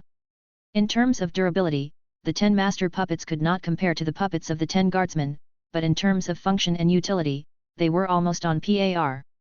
At the same time, Ebisu's skills were not limited to puppetry, he was also proficient in wind release ninjutsu and had a very high level of skill in taijutsu. In this regard, Ebisu, like his sister Cho, did not possess the obvious weaknesses commonly found in puppeteers. It was well known that puppeteers from the Sand Village excelled in offensive capabilities, control, and group combat operations, but their weakness lay in vulnerable situations when engaged at close range. For example, Chiyo's son and daughter-in-law, though both skilled puppeteers, fell victim to Sakumo when engaged in close combat. This fact was well understood by Kyomu, so he chose to engage in close combat with Ebisu. However, as Kyomu saw himself being surrounded by 10 puppets charging towards him, Ebisu couldn't help but smirk inwardly. He was not your ordinary puppeteer by any means. Moreover, breaking through the defense of the 10 black guardsmen to approach him from the side? Not a chance. With a swift motion of his hands, each of the 10 puppets took their respective actions, swiftly blocking all of Kyomu's avenues of advance, retreating, and maneuvering, trapping him tightly in the middle. Meanwhile, the other sand ninja closing in on Kyomu did not stand idly by. Engaging in one-on-one combat was not a principle that shinobi adhered to. The only behavior expected of a shinobi was to kill the enemy by any means necessary. And after surrounding Kyomu, the sand ninja did not rush in all at once. Instead, they maintained a distance of 500 meters from Kyomu and adjusted their distance accordingly as he advanced or retreated. This tactic was quite obvious, to cover him with ninjutsu firepower. Knowing well Kyomu's formidable close and mid-range combat abilities, only a fool without the strength would dare to engage him directly. Fire style, flame bullet. Wind style, great breakthrough. Although both of these were low-level C-rank ninjutsu, lower-rank techniques were more suitable for use on the battlefield. The reason was simple, they were easy to learn, even for slightly talented low-ranking ninjas. And when used collectively by a group of people, their applicability became even broader. Strength in numbers was not just an empty phrase. What the hell? Kyomu couldn't help but curse inwardly. Here he was, feeling like he was being bombarded with Kaiosha rockets in the ninja world. No, not just a Kaiosha, but the firepower of an entire battalion. The number of sand ninjas surrounding him wasn't vast, not 1,000, but there were still about 400. Regardless of the number of low-ranking ninjas or the proportion of mid-ranking ninjas, at least 2/3 or more would be capable of using the C-rank wind style, great breakthrough and fire style, flame bullet. This led to the wind fueling the flames caused the already large fireball of flame bullet to instantly swell 3 or 4 times in size, crashing towards Kyomu as if someone had thrown half a football field at him. Even though it's not as grand as the great fire annihilation displayed by Uchiha Madara and his Susanoo, the oppressive force is just as strong. Kyomu couldn't help but tighten his grip on the ninja sword in his hand as he watched the football field crashing down, while also keeping an eye on Ebisu's puppets for any sneak attacks. I might be overreaching a bit, but my passive ability and Yoi in my hand are my only confidence. His eyes narrowed, and Kyomu took a half step back, assuming a defensive stance against the impending impact and holding Yoi in front of him. Seeing Kyomu's stance, Ebisu felt considerably relieved. It was just as he expected. Using earth style to defend against ninjutsu attacks might still allow him to survive, but against a ninja sword, you either die or I do. Likewise, the sand ninja who shared the same thought, along with those who were unaware of the truth, couldn't suppress their smirks. Aragami Kyomu, it's time to repay the debt you owe from 2 days ago. Whoosh! The fireball, half the size of a football field, descended, its howling sound reminiscent of the wailing of ghosts and the howling of wolves. But Kyomu stared firmly at the shadow, not moving an inch. "Yoi, let's create another miracle together." As the fireball plummeted like a meteor, it seemed to encounter an insurmountable obstacle the moment it touched the tip of the shadow. It was as if the meteor-like fireball had been split in half by an invisible barrier, leaving only a gap large enough for one person. At the same moment, apart from the empty space in front of him, Kyomu was entirely engulfed by orange flames on his sides and even 4 to 5 meters behind him. However, the flames couldn't advance and began to split, resembling the saint who once split a sea in two. The flames surged, painting half the night sky red. But Kyomu stood in the center, holding the shadow motionless like a mountain. He blocked it. Someone roared, and the sand ninja, momentarily stunned, took a step back. Unbelievable! Was there a more magical story than the one unfolding before their eyes?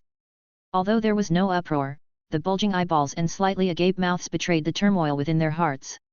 This level of attack could easily destroy a smaller village, yet such an unfathomable situation unfolded before them. Water style. Use water style and lightning style. Another voice chimed in, and the sand ninja snapped out of their reverie, quickly forming hand seals. However, the number of sand ninjas capable of using water style and lightning style was significantly fewer. After all, the sand village primarily focused on wind release ninjutsu. Water style and lightning style were beyond the reach of some lower-ranking ninjas, left only to be utilized in joint combat by mid-ranking and higher-ranking ninjas. "I'm not just going to take a beating without fighting back," Kyomu shouted, his muscles tensing abruptly, his abdominal muscles taut like a drawn bowstring as he spun his body. Suddenly, a gust of wind appeared out of nowhere, swirling around Yoi with a piercing hum. At the same time, a massive blade formed from the wind pressure, attracting the surrounding flames towards Kyomu. Seeing this, the foreheads of the sand ninja began to sweat. What kind of monster was this? But Kyomu didn't bother to explain. It was thanks to them that he was able to experience a leap in strength thanks to his passive ability. "As thanks to your bombardment just now, you're going to feel a lot pain after this strike." The last syllable of his high-pitched shout had yet to fade when Yoi in Kyomu's hand began to whirl around him in a 180 degrees arc. Whoosh! The surrounding flames were entirely enveloped by the wind pressure blade, and the gigantic flame blade swept forward. At the same time, water style, water trumpet technique. Lightning style, electric weave. A massive rush of water akin to a water trumpet surged towards the flame blade swung by Kyomu, while a gigantic electric net enveloped the water flow before quickly merging with it. The originally white water turned instantly azure, crackling with electricity. Boom! They collided. Hiss hiss hiss. The water vaporized by the high temperature soared into the sky, and the gigantic flame blade rapidly cooled down. Sizzle sizzle sizzle. At the same time, electricity crackled, accompanying the rising water flow and vapor, intertwining in the night sky to create a three-colored picture, striking, beautiful, and deadly. With a tap of his toes, Kyomu soared into the air, simultaneously summoning a flowing earth-style river beneath his feet. Although Kyomu rarely used ninjutsu, it didn't mean he wasn't proficient in it. He learned them to use them in a situation like this. "You may think I only excel in close and mid-range combat, but I'm equally adept at long-range attacks and ambushes." Earth style, earth flow rampart. The muddy river beneath his feet propelled Kyomu 7 to 8 meters into the air, rapidly advancing him toward the pile of sand ninjas. Even if he could withstand composite ninjutsu attacks, who would willingly endure constant bombardment? He had to break through. He must. However, Ebizo couldn't allow Kyomu to have his way. With a swift pull of his hands backward, the 10 puppets in front of him soared into the sky, heading towards Kyomu standing atop the earth rampart. Black Secret Technique, Assault. Black Secret Technique, Slash. Black Secret Technique, Stab. Black Secret Technique, Scatter. Black Secret Technique, Absorption Seal. In just an instant, each of the 8 puppets took on their complex actions, while Ebizo's movements merely involved the twitching of 8 fingers. 4 puppets, one holding an iron whip, lashed out at Kyomu. The second wielded a massive sickle, slashing fiercely. The third held a long spear, thrusting forward. The fourth opened a huge mouth and abdominal mechanism, saturating the air with countless kunai. The 4 combined puppets formed a seal formation in the shape of a cross, with a wide coverage area that restrained Kyomu's movements. The remaining 2 puppets guarded Ebizo's flanks, serving as the final line of defense. So, this is the caliber of a cage-level puppeteer. Kyomu exclaimed inwardly, assessing his condition in an instant. The battle hasn't lasted long enough, the passive skill boost hasn't reached its peak, and I can't yet unleash my strongest move. In the next moment, Kyomu devised a plan. Sizzle!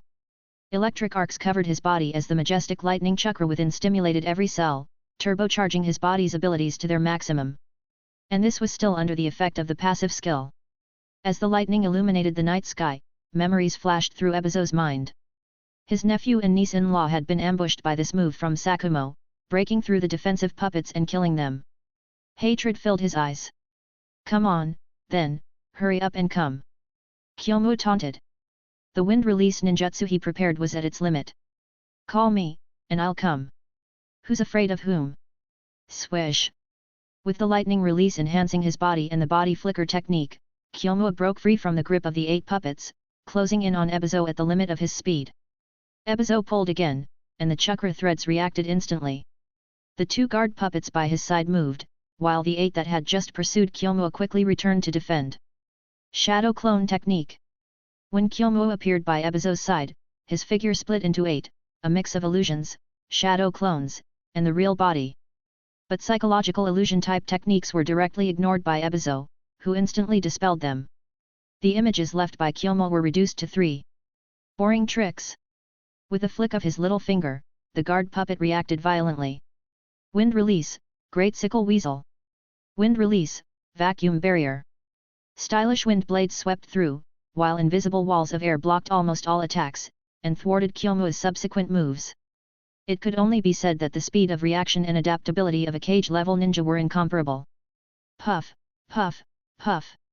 As expected, Kyomu's clones were scattered, and the 8 puppets summoned by Ebizo quickly regrouped, surrounding him tightly. But Kyomu excelled in flexibility. He might be at a disadvantage now, but there was no problem with brushing off the surrounding Sand Village ninjas. Surrounded by enemies, the best strategy was to dive into the crowd. The ones at a disadvantage were them, not Kyomu. Ebizo realized this and became furious instantly. This pest Kyomu specifically targeted the weak among the Sand Village ninjas, and his efficiency was ridiculously high. Aragami Kyomu, you dare to call yourself a renowned ninja? Ebizo pointed, and his chakra threads extended, saving a Sand Village ninja from Kyomu's blade. If you have the guts, face me yourself. What skill is there in targeting the weak? I'm taking you all on by myself, and you won't let me use any strategy. Kyomu's shadow clones spoke, but as soon as one slashed a Sand Village ninja, it was promptly blasted by the puppet thrown by Ebizo. Meanwhile, Kyomu's main body kept working hard, like a tiger among wolves, switching between illusions, shadow clones, and the real body. Many Sand Village ninjas fell under his relentless assault. In the past, he had faced similar situations at the school gate, always picking off the weak when at a disadvantage. This was all experience, and Kyomu naturally continued to apply it. He's mine, the rest of you set up defenses on the perimeter, don't let him escape. Ebizo commanded. Although low-ranking and middle-ranking ninjas were not very powerful, their strength in numbers should not be underestimated, and they shouldn't be depleted like this. Hearing Ebizo's orders, the Sand Village ninjas breathed a sigh of relief and immediately regrouped to retreat. Kyomu wanted to pursue, but Ebizo blocked his path single-handedly. Puppeteers had an advantage in numbers, the more people there were, the more they restrained Kyomu's shadow clone technique. But Kyomu remained unfazed, instead, a smirk crept onto his lips. His passive boost had reached a very high level. The time is up. Kyomu waved his blade, and a solid flame ignited in his left hand. With a flick, he coated the blade of Yoi with flames. Ebizo was taken aback. Scorch Release Kekii Genkai, how could he possibly have Scorch Release Kekii Genkai? And this temperature, something's not right. Chapter 93. In the ninja world, the renown of cage-level ninjas had long been established. While their strengths may vary, their combat experience and sixth sense were unparalleled. With a determined look in his eyes, Ebizo swiftly pulled his hands apart again, and 10 puppets quickly formed a defensive circle. Secret technique, 10 directions barrier. Simultaneously, the chakra within Ebizo surged wildly, flowing into the puppets along chakra lines, activating the sealing jutsu within. As one of the puppets possessed the absorption seal and alongside the puppet sealing technique were 10 puppets, that means it was stronger and wider, making it capable of withstanding big attacks. But GF Joe were here, relying on the exceptionally robust bodies of the 10 puppets, such complications wouldn't be necessary, nor would such extensive consumption. But Ebizo's 10 blackguards were merely reinforced replicas, the puppets weren't sturdy, so he had to find other ways to compensate. Just as Ebizo set up his defense, Kyomu's attack arrived. Purple Blade, Flowing Fireflies. With the Scorch release enhancing Kyomu's sword speed and explosive power many times beyond his normal limits, a purple blaze erupted. The black flames of Amaterasu? Puff. Indeed powerful, but before the purple flames burned out, any living being within a 200-meter radius of the purple blaze would be incinerated without exception. Swift and devastating, such was the purpose of the purple flame's existence. If Kyomu wished, he could prefix secret technique to the name of his moves, it wouldn't be inappropriate at all. Swish! The sky lit up instantly, and the earth dried up into a desolate wasteland in an instant. Everything in its path turned to charred remains, melted away, and dissipated into nothingness. Under the assault of an attack hotter than the surface of the sun, all were equal. Except Kyomu, he was an exception, he remained unaffected.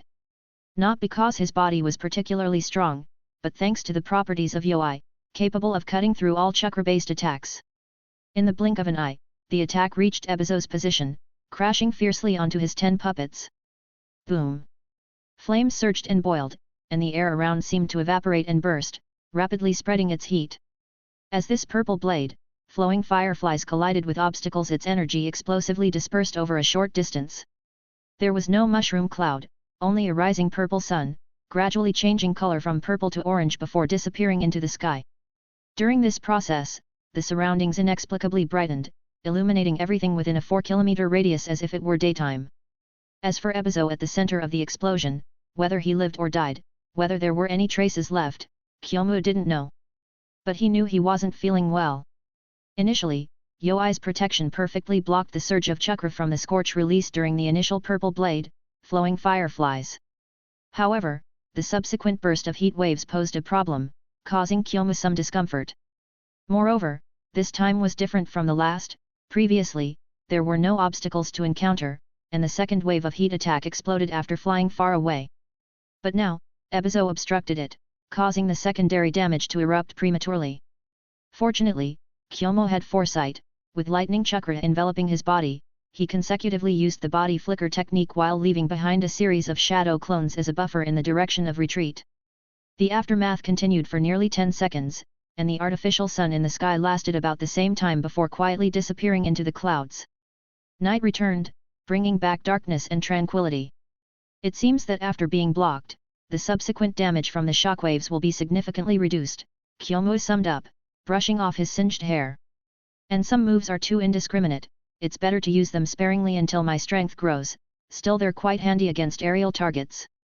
Reviewing the pros and cons, Kyomu, amidst the lingering heat waves, approached the center of the explosion, hoping to find out if Ebizo had left anything behind. Crack! As he stepped forward, Kyomu looked down. These are Ebizo's puppet remnants, and almost all 10 puppets are here. Pressing a hand on his sword's hilt, Kyomu remained vigilant. He feared Ebizo might not be dead and could suddenly launch a surprise attack. However, after a quick scan, Kyomu found no trace of Ebizo's presence. Furrowing his brow, Kyomu couldn't quite understand. High temperature doesn't equate to shockwaves, its most insidious aspect is its ability to transmit and spread heat. Even behind a barrier, one would still end up roasted like charcoal. Pulling out Yoi, Kyomu stabbed downward. Empty. Old man, your cunning mind. Kyomu cursed inwardly, then swiftly clapped his hand into the seals and slammed it onto the ground. Earth release, earth-splitting palm. Rumbling, the ground before him cracked and collapsed, revealing a massive cavity, deep and dark. To be able to carve out a passage in such a short time, hiding underground to evade the heat, you truly deserve your reputation as a seasoned cage-level ninja with remarkable combat reflexes. Kyomu wasn't resentful, instead, he admired Ebizo's adaptability. At the same time, he gained a clearer understanding of the strength of cage-level ninjas. There's truly no perfect ninjutsu, only people who can't find the loopholes. Kyomu stood straight, sheathing his sword. But rest assured, next time you think of tunneling to escape the heat underground, that won't be possible. Turning around, Kyomu disappeared into the darkness. This chase and escape game wasn't over yet, and the roles had reversed. Now, it was his turn to be the hunter. Tsunagakuer, be on your guard. I'm coming to poke your asses. Dash. Was that Captain Kyomu? Looking back into the distance, Genma dropped the senbon he held in his mouth onto the ground. That's too cool, an artificial sun. Might Guy stood motionless for a moment, then raised his hand to look at the combat gloves he wore. The gap between me and Kyomu is getting bigger and bigger. Is this the world of geniuses? Haigarin, with his eyes widened, trembled slightly. He realized that the key was not Kyomu's strength itself, but the blade in his hand. Captain Kyomu, you might be my only hope of breaking free from destiny. He wanted to laugh but dared not. My eyes, bound by constraints, have seen the mystery of the ninja sword in your hand, cutting through chakra. Can it also cut through the ugly mark on my forehead? Do stand it still for a moment. Let's go, Kyomu doesn't need us to worry about him, and we can't let him worry either. All 16 of them nodded and followed Du's footsteps, quickly heading towards the Leaf Village headquarters. Genma forgot to pick up the senbon he dropped on the ground. His arrogance and coolness, compared to Kyomu's, were like a firefly to the moon, insignificantly formidable. At the same time, Ebizo, resembling a dog without a home, with his clothes charred, melded tightly into the carbonized flesh as if becoming one. Simultaneously, his left arm had turned into the appearance of a mummy, as dry as a stick of firewood. The bones beneath the skin, once gleaming, had lost their luster and turned into charred matter. Though he had escaped with quick thinking under Kyomu's powerful attacks, his body was wrecked. Not only was his fighting prowess halved, but whether he could survive tonight was another matter entirely. Furthermore, with all 10 puppets destroyed, this was more damaging to his strength than losing an arm. Without the puppets, was he still considered a puppet master? Sister. Ebizo, what happened to you? Cho hurriedly approached, but upon seeing Ebizo, she teared up immediately. Was that Aragami Kyomu? It's him. Ebizo clenched his teeth, but he still had some rationality left. But now is not the time to talk about this. Retreat, retreat immediately. But... Sister. Ebizo spat out a mouthful of blood. I can confirm the power of Kyomu's move. It's not just strong against individuals, but against groups too. Cho startled asked. No cost. There is, but I can't figure out what it is. Ebizo recalled his battle with Kyomu. He deliberately prolonged the battle. I don't know if it was to give his comrades time to retreat or to prepare. In any case, now is not the time for this. If he catches up, our army will suffer countless casualties. His move is too powerful. Stop talking. Cho helped Ebizo up and stabilized his injuries with medical ninjutsu. Retreat, but not like this.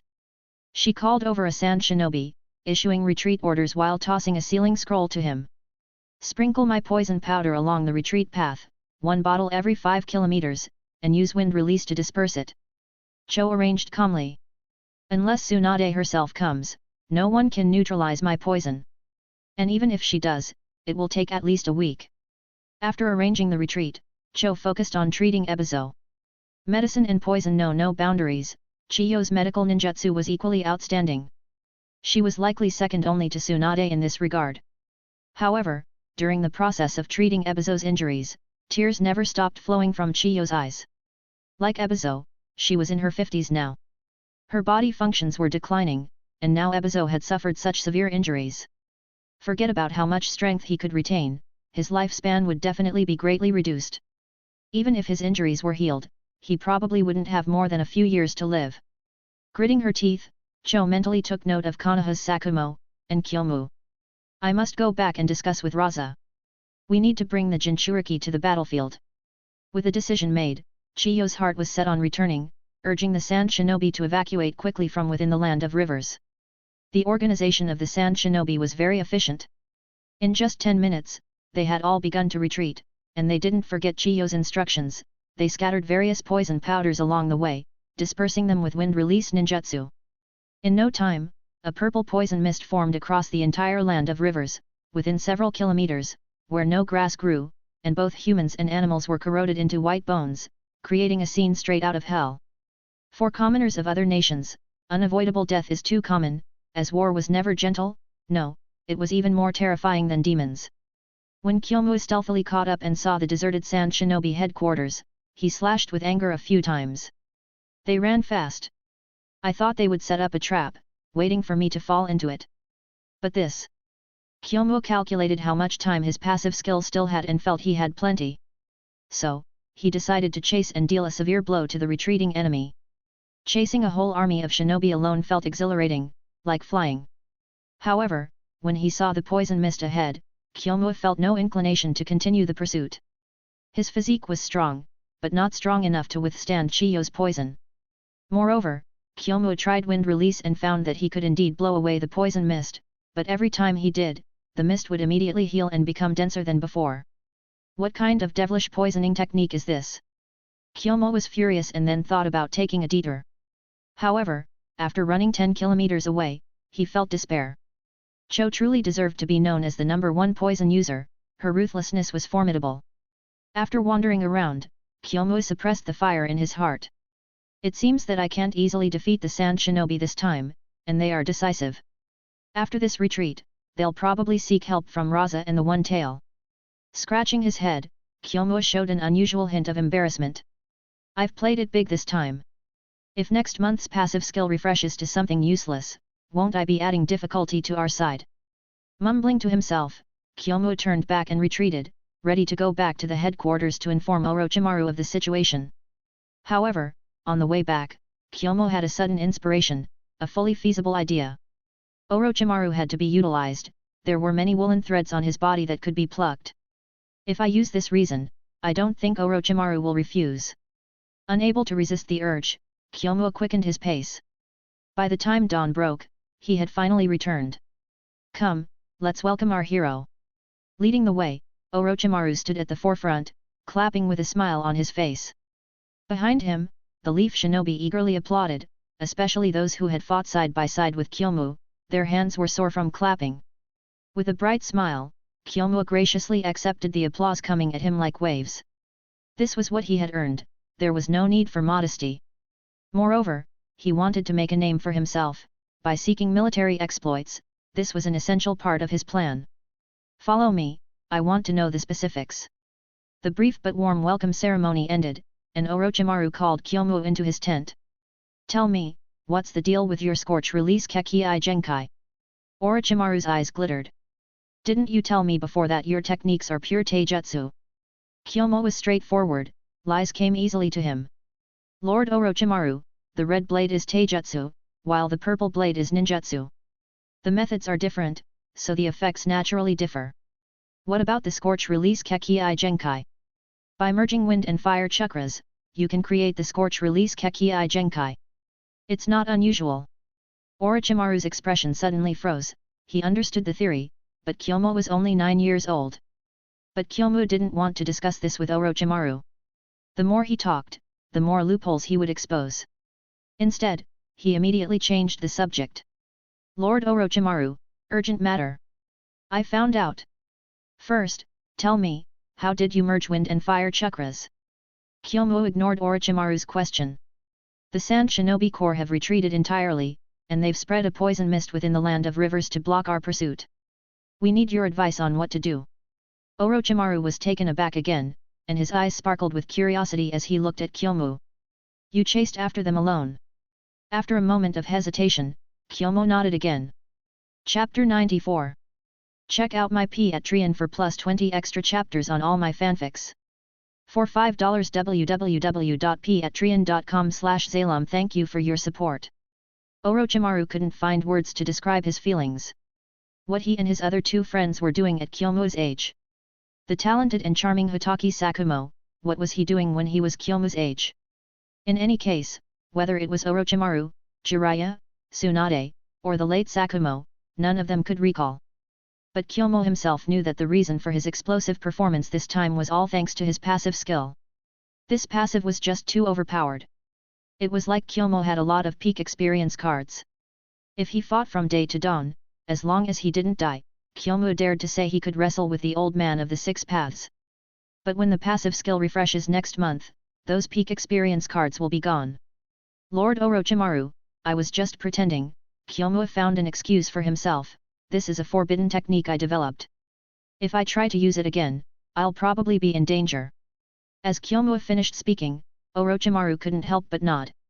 That's normal.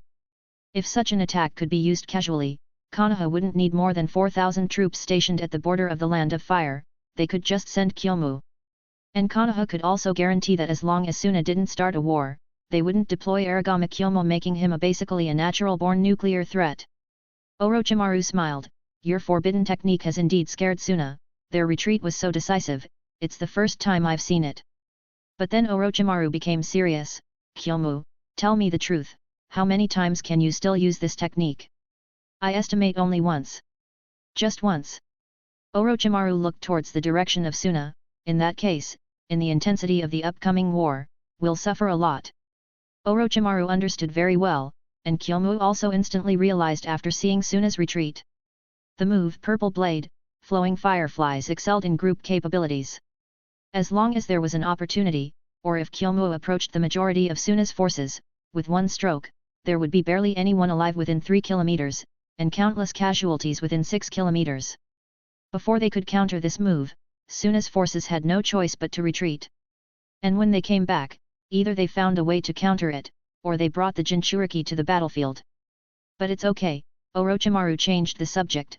Even if Suna returns with the Jinchuriki, as long as you don't expose the information that you can only use this forbidden technique once more, I think they won't easily deploy a tailed beast, they'll just see it as a deterrent. Alright. Kyomu inwardly exclaimed. Did his strategic position now equate to a tailed beast? Orochimaru stood up, patted Kyomu's shoulder. Rest well for the next few days. I'll report your achievements truthfully. I estimate in a few days, I'll have to appoint you as captain. Kyomu stood up immediately after, bowing slightly to Orochimaru. Thank you for your promotion, Lord Orochimaru. This is what you've earned. Orochimaru shook his head, but no matter what, since you've pushed the intensity of the war to this extent, if a tailed beast goes rampant in the future, I'll need you to lead by example. Kyomu hesitated a bit, but looking at Orochimaru's cold eyes, he still agreed. Rest assured, Lord Orochimaru, I can still use that forbidden technique once more. Only then did Orochimaru smile, waving his hand towards the tent entrance. In that case, rest well and prepare to welcome the cheers of your comrades. Kyomu turned and left. As he lifted the tent flap, the first thing he saw was a sea of people. Kyomu! Kyomu! Kyomu! The uniform cheers were deafening, although it was unclear how many were just following the crowd, and how many were genuine. Those familiar faces at the front were all ecstatic without exception. These people were all the ninjas that Aragami Kyomu had led before and safely brought back to the camp. Except for Hyuga T/N, I don't know why I kept this name. Let's change it to Ren. Kyomu had a keen eye for people, and he caught a glimpse of a different light in Ren's Byakugan. But before he could think deeper, Hisashi grabbed Kyomu's wrist and pulled him into the crowd. At the same time, several people reached out and unceremoniously lifted Kyomu into the air. As he fell freely, they caught him again. Aragami Kyomu, our hero! Our hero! Our hero! Repeated back and forth, although it sounded rustic, it truly lifted spirits. Kyomu couldn't help but crack a smile, almost laughing out loud. The feeling of being surrounded was amazing. But it lacked something. Kyomu didn't have a title yet. But actually, before the celebration, the Leaf Ninjas wanted to give Kyomu a title, but after a while of arguing, they couldn't agree on one, and they lacked authority anyway. It wasn't much of an affair if your own people gave you a title. It had to be the enemy, filled with fear and respect, giving Kyomu a unified title to be considered legitimate. For example, Konoha's White Fang was a title given by the Sand Ninjas who were chilled to the bone during the Second Great Ninja War. Obviously, Kyomu hadn't reached the achievements of Sakumo back then. Perhaps he was close, but he still lacked a bit of hard, quantifiable accomplishments to prove it.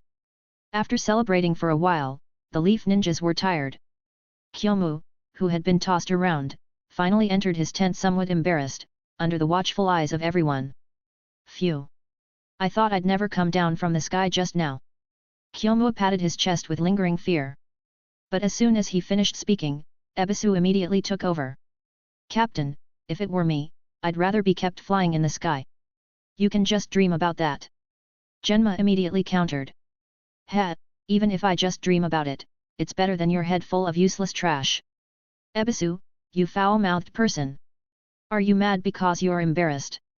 Ebisu gave a sidelong glance, looks like I hit the mark. You. Seeing the two about to start another commotion, Kyomu quickly separated them. All right, you've been noisy enough just now. If you keep going, I won't be able to sleep. The two immediately quieted down, exchanged glances with their surrounding comrades, bowed slightly to Kyomu, and then exited the tent. At the same time, the voices outside the tent also grew quieter, apparently hearing the commotion, and worried it would disturb Kyomu's rest. Actually, I prefer it when you treat me like a friend rather than in a superior-subordinate relationship, Kyomu murmured, but his lips couldn't help but curl up. He hugged Yoi and fell asleep on the bed. In less than 5 seconds, he entered a deep sleep. He was truly tired. He slept until noon the next day, waking up hungry. As soon as Kyomu opened his eyes, he found a delicately crafted bento box placed beside him, undoubtedly the work of Uncle Du. The medicinal cuisine still tastes the same as in my memory, Kyomu couldn't help but sigh.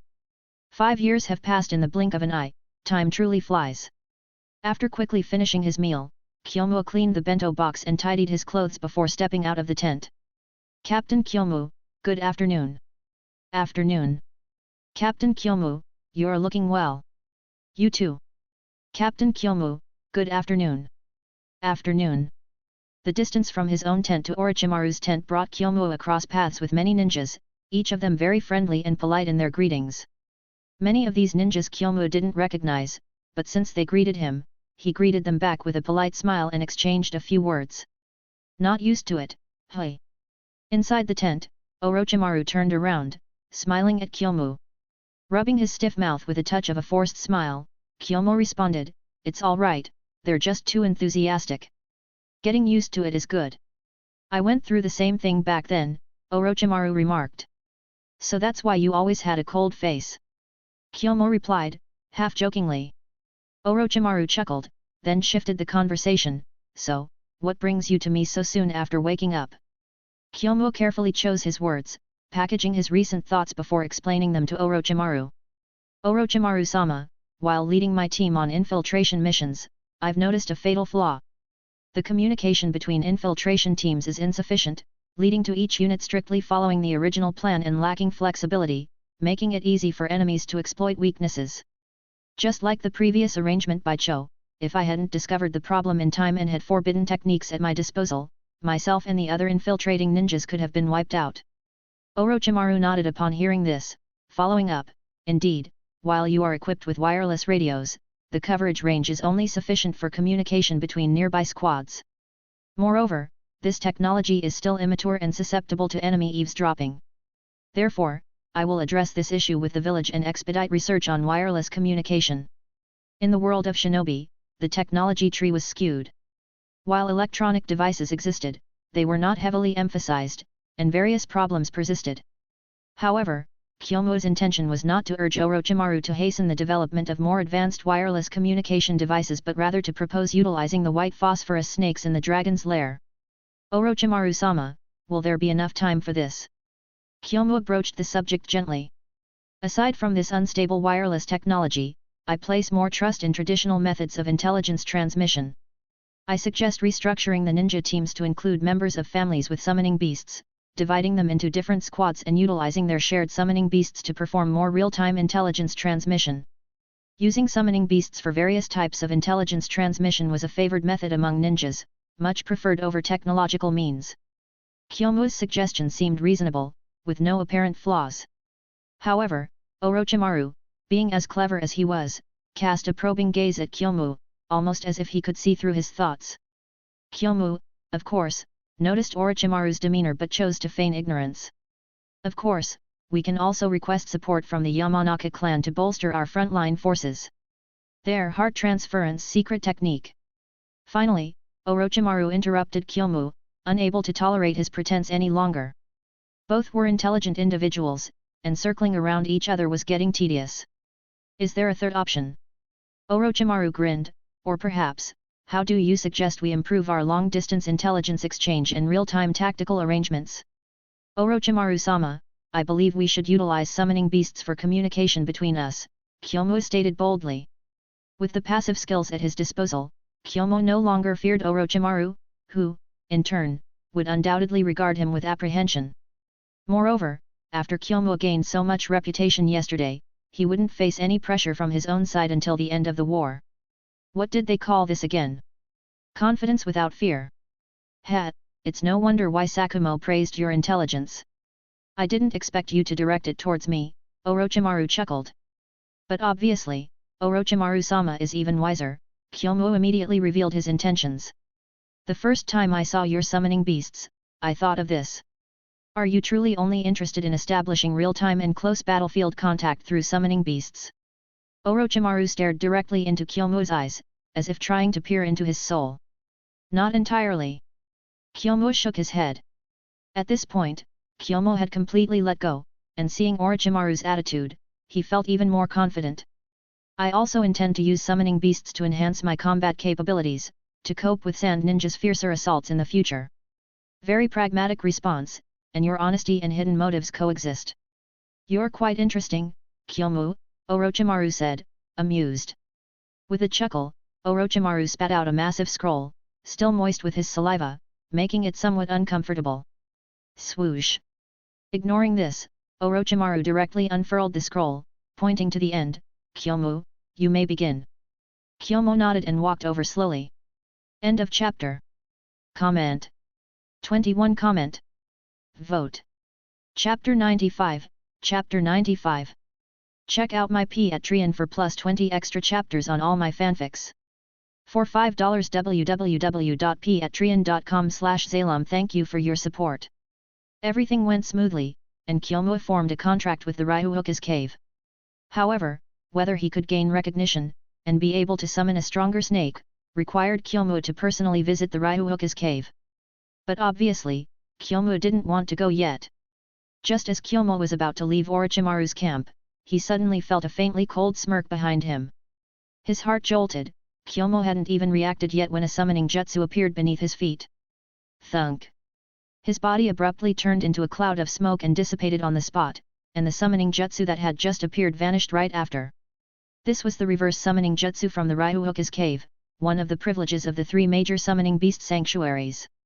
Not only could they refuse the summoning of contract shinobi, unilaterally release of the summoning, but they could also summon the contracted shinobi to their presence at any time, anywhere, as they pleased.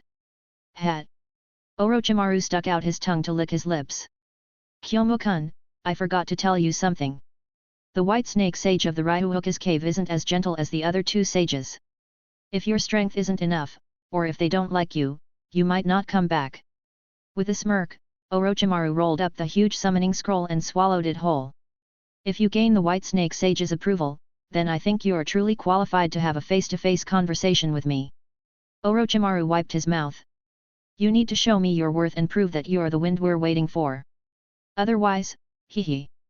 With a cold smirk, Orochimaru no longer paid attention to Kyomu, who had been reverse summoned, and turned to deal with the military affairs at hand. After witnessing the fragility of life during the Second Great War following the death of Noeki, Orochimaru had completely changed. While researching how life could persist indefinitely, he was also constantly searching for people who could prove another meaning of life, the wind he often spoke of, capable of stirring up waves. And Kyomu was the first subject Orochimaru was testing. I got reverse summoned, but why did I appear in mid-air? The height from the ground must be at least a kilometer. Kyomu cursed inwardly, but he wasn't panicked. He knew Orochimaru was difficult to deal with, and he knew the white snake sage of the Ryuhoku's cave had a very bad temperament. But without a reliance, how could he face the tiger? His passive skills this month were his confidence, and Yoi was his ace in the hand. Kyomu had always acted steadily. Clang! Yoi instantly unsheathed, and Kyomu slashed down fiercely beneath him. The blade's chakra wrapped in a burst of air rushed downwards, but the resulting reaction force slowed Kyomu's descent. However, one slash was obviously not enough, but Kyomu wasn't in a hurry. His mindset was as calm as an old dog's. What's the rush? There's still over 800 meters to the ground. One slash for every 100 meters of descent is more than enough to support a stable landing. As for whether the terrain of the Ryuhoku's cave would be damaged, Kyomu couldn't care less. Swish, another slash, and Kyomu's descending speed was once again significantly reduced. The whistling wind around his ears quieted down a lot. Below, not far from where Kyomu was falling, stood three beauties, each one exquisite, and dressed in extremely classical attire, belonging to the style of ancient beauties. All three wore golden crown ornaments on their heads, giving them a mysterious and solemn aura. Their differently colored hair and unique earrings indicated their distinctly different personalities. This contractee has quite the quality. The one in the center, who looked like a flower, couldn't help but extend her forked red tongue to lick her lips. I really want to taste his flesh and chakra. I wonder what it tastes like. Ichikashima him, you ate the last one. This one should be mine. The mature beauty standing to the left spoke, looking towards the other elegant beauty standing to her right. Hey, Tagorium, what do you think? I don't care. Tagorium's voice was soft and gentle, but the next moment, her expression immediately changed. But you definitely can't beat me, right, Taijutsuim? Ha ha. While Tagorium's laughed, her dignified beautiful face suddenly transformed into a half-human, half-snake appearance. The sudden change of expression could give someone a heart attack. It's hard to say. Ichikashima him, the little Lolita, shook her head. Let's just wait. It's such a long time, and it's so boring. We should find some amusement for ourselves.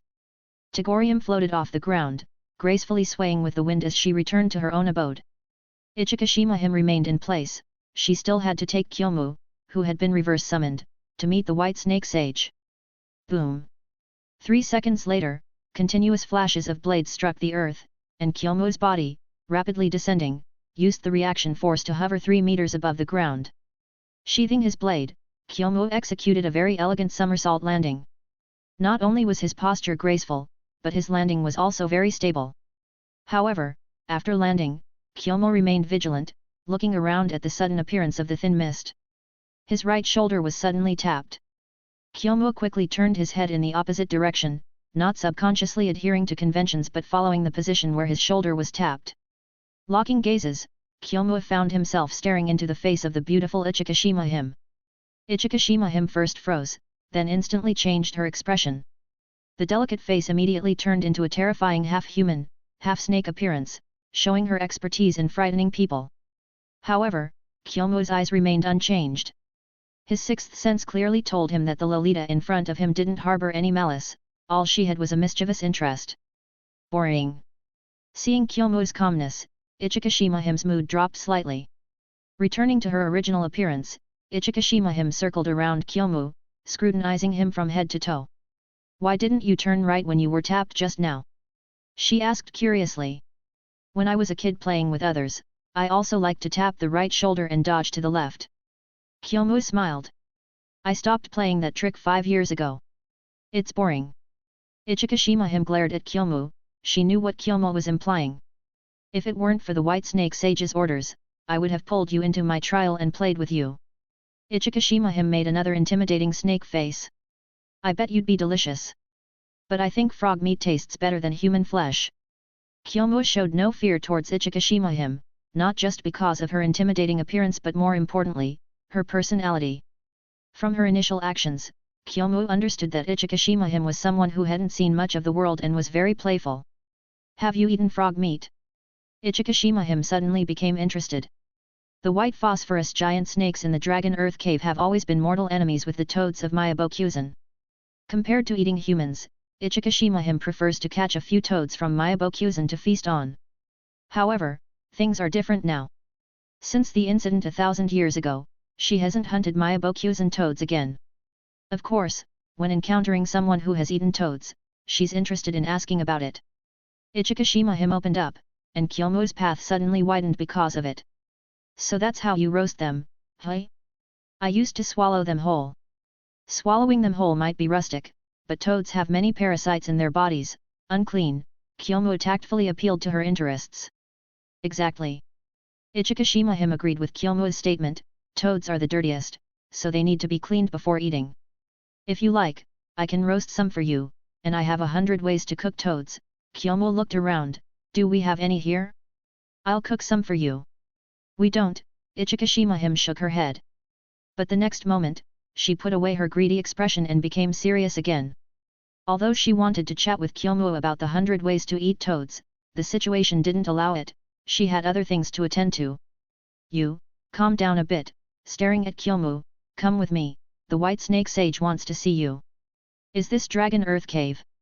Kyomu followed, I thought you were the white snake sage just now, after all, you have an extraordinary aura. Ichikashima him felt pleased, but she still warned Kyomu with a glance, remember, I am Ichikashima him, one of the 3 elders of Dragon Earth Cave, a subordinate of the white snake sage. Don't get confused. I remember, Kyomu nodded, following Ichikashima him, without any further communication. In no time, Ichikashima him led Kyomu to a cave, pointing her hand, this is the residence of the white snake sage. Hurry in, don't keep her waiting. Kyomu nodded, but as soon as he took the first step, he was unexpectedly kicked by Ichikashima him without warning. Staggering, accompanied by Ichikashima him's playful laughter behind him, Kyomu rushed into the residence of the white snake sage. Just as he steadied himself, he looked up and saw a white giant snake on the throne, the size of 10,000 snakes. Opening its lazy snake eyes, the white snake sage spat out snake words, your name is Aragami Kyomu. Yes, white snake sage. The snake eyes turned slightly, and the white snake sage had already scrutinized Kyomu up and down, not bad, you have some talent, stronger than Orochimaru. Kyomu felt pleased, knowing what the white snake sage meant. But as if seeing through people's hearts, the white snake sage continued, but don't be too happy too soon. Just having the qualification is not enough, whether you can survive in the future depends on your performance. White snake sage, I don't understand. Not understanding is fine. You just need to know that we in Dragon Earth Cave don't keep idlers. The white snake sage's voice turned cold, except for Orochimaru as a special case, no one who fails the assessment has survived. Kyomu was about to sneer inwardly, but he quickly cut off his thoughts. And what Kyomu just thought of was Sasuke in the future. He didn't practice the techniques of Dragon Earth Cave, but he still lived well in the end, didn't he? But thinking about it carefully, it was understandable. With Sasuke's identity, the white snake sage didn't dare to act rashly, but she wouldn't care too much either. Rest assured, white snake sage, I will work hard, Kyomu hurriedly said. It depends on your performance, the white snake sage closed her eyes, I'll give you a chance. Behind my residence is the forest of 10,000 snakes. Whether you can win their favor depends on your ability. And remember, on the day you come of age, remember to come to me voluntarily. If you're late, you won't have to live anymore. With a sudden flick of her tail, Kyomu was knocked out of the residence like a ball, rolling on the ground like a gourd for 4 or 5 laps before the force on his body dissipated, and he crawled up from the ground with both hands and feet. The attitude was quite nasty, but there was a lot of information in the words. It was obvious that Dragon Earth Cave was also looking for a suitable human to inherit their techniques, but after thousands of years, there were still no suitable candidates. This was mainly due to the cold and ruthless nature of snakes, which led to their bad reputation among humans despite being one of the 3 great sanctuaries. After all, who dares to make a contract with the giant snakes, which would eat the contractor at any moment? Hehe, what did the white snake sage say to you, little Kyomu? Ichikashima him floated over, smiling. She asked me to come back for a test when I come of age. That's great, Ichikashima him's smile widened on her face, I can't eat toads, but tasting you isn't that bad. And I've decided to use the charcoal grilled method you mentioned, with, what was it? Cumin and chili powder. Kyomu didn't back down at all, with my unique sauce, the taste will definitely be great. Sizzle. Ichikashima him licked her tongue, clearly salivating. Ichikashima him, before you eat me, would you like to go out and see the world with me? Do you look down on me? Ichikashima him narrowed her eyes, mind your words. I've been alive for thousands of years, dare you say I haven't seen the world? It's not that kind of world, but the 100 ways to eat toads. Aren't you afraid of offending my Abokuzen? Ichikashima him's eyes lit up, unable to resist licking her lips, I still remember the taste when I first ate my Abokuzen toads 1,000 years ago.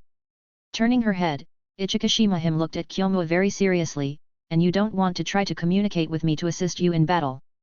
I do have such a thought, Kyomu nodded frankly, I can't find anything appealing among the snakes in the forest of 10,000 snakes, only you, Ichikashima him, barely suit my taste. Ha ha, ha ha ha. Ichikashima him laughed heartily, then her expression suddenly turned cold, Do you think you can impress me? In my eyes, you're just a two-legged walking food, no different from a toad. But before you eat me, I'll let you taste the 100 ways to eat toads. Kyomo remained calm. At least before you eat me, you won't be so bored. Ichikashima Him's expression softened slightly, but there was a hint of playfulness in her eyes. Little Kyomu, if you want to communicate with me, it's okay, but the snakes in the forest of 10,000 snakes, you have to help me teach them a lesson. That's no problem. Kyomo was full of confidence, he wasn't afraid of anyone now. Of course, maybe not next month. And every time you call me out, you must offer some uniquely flavored toads.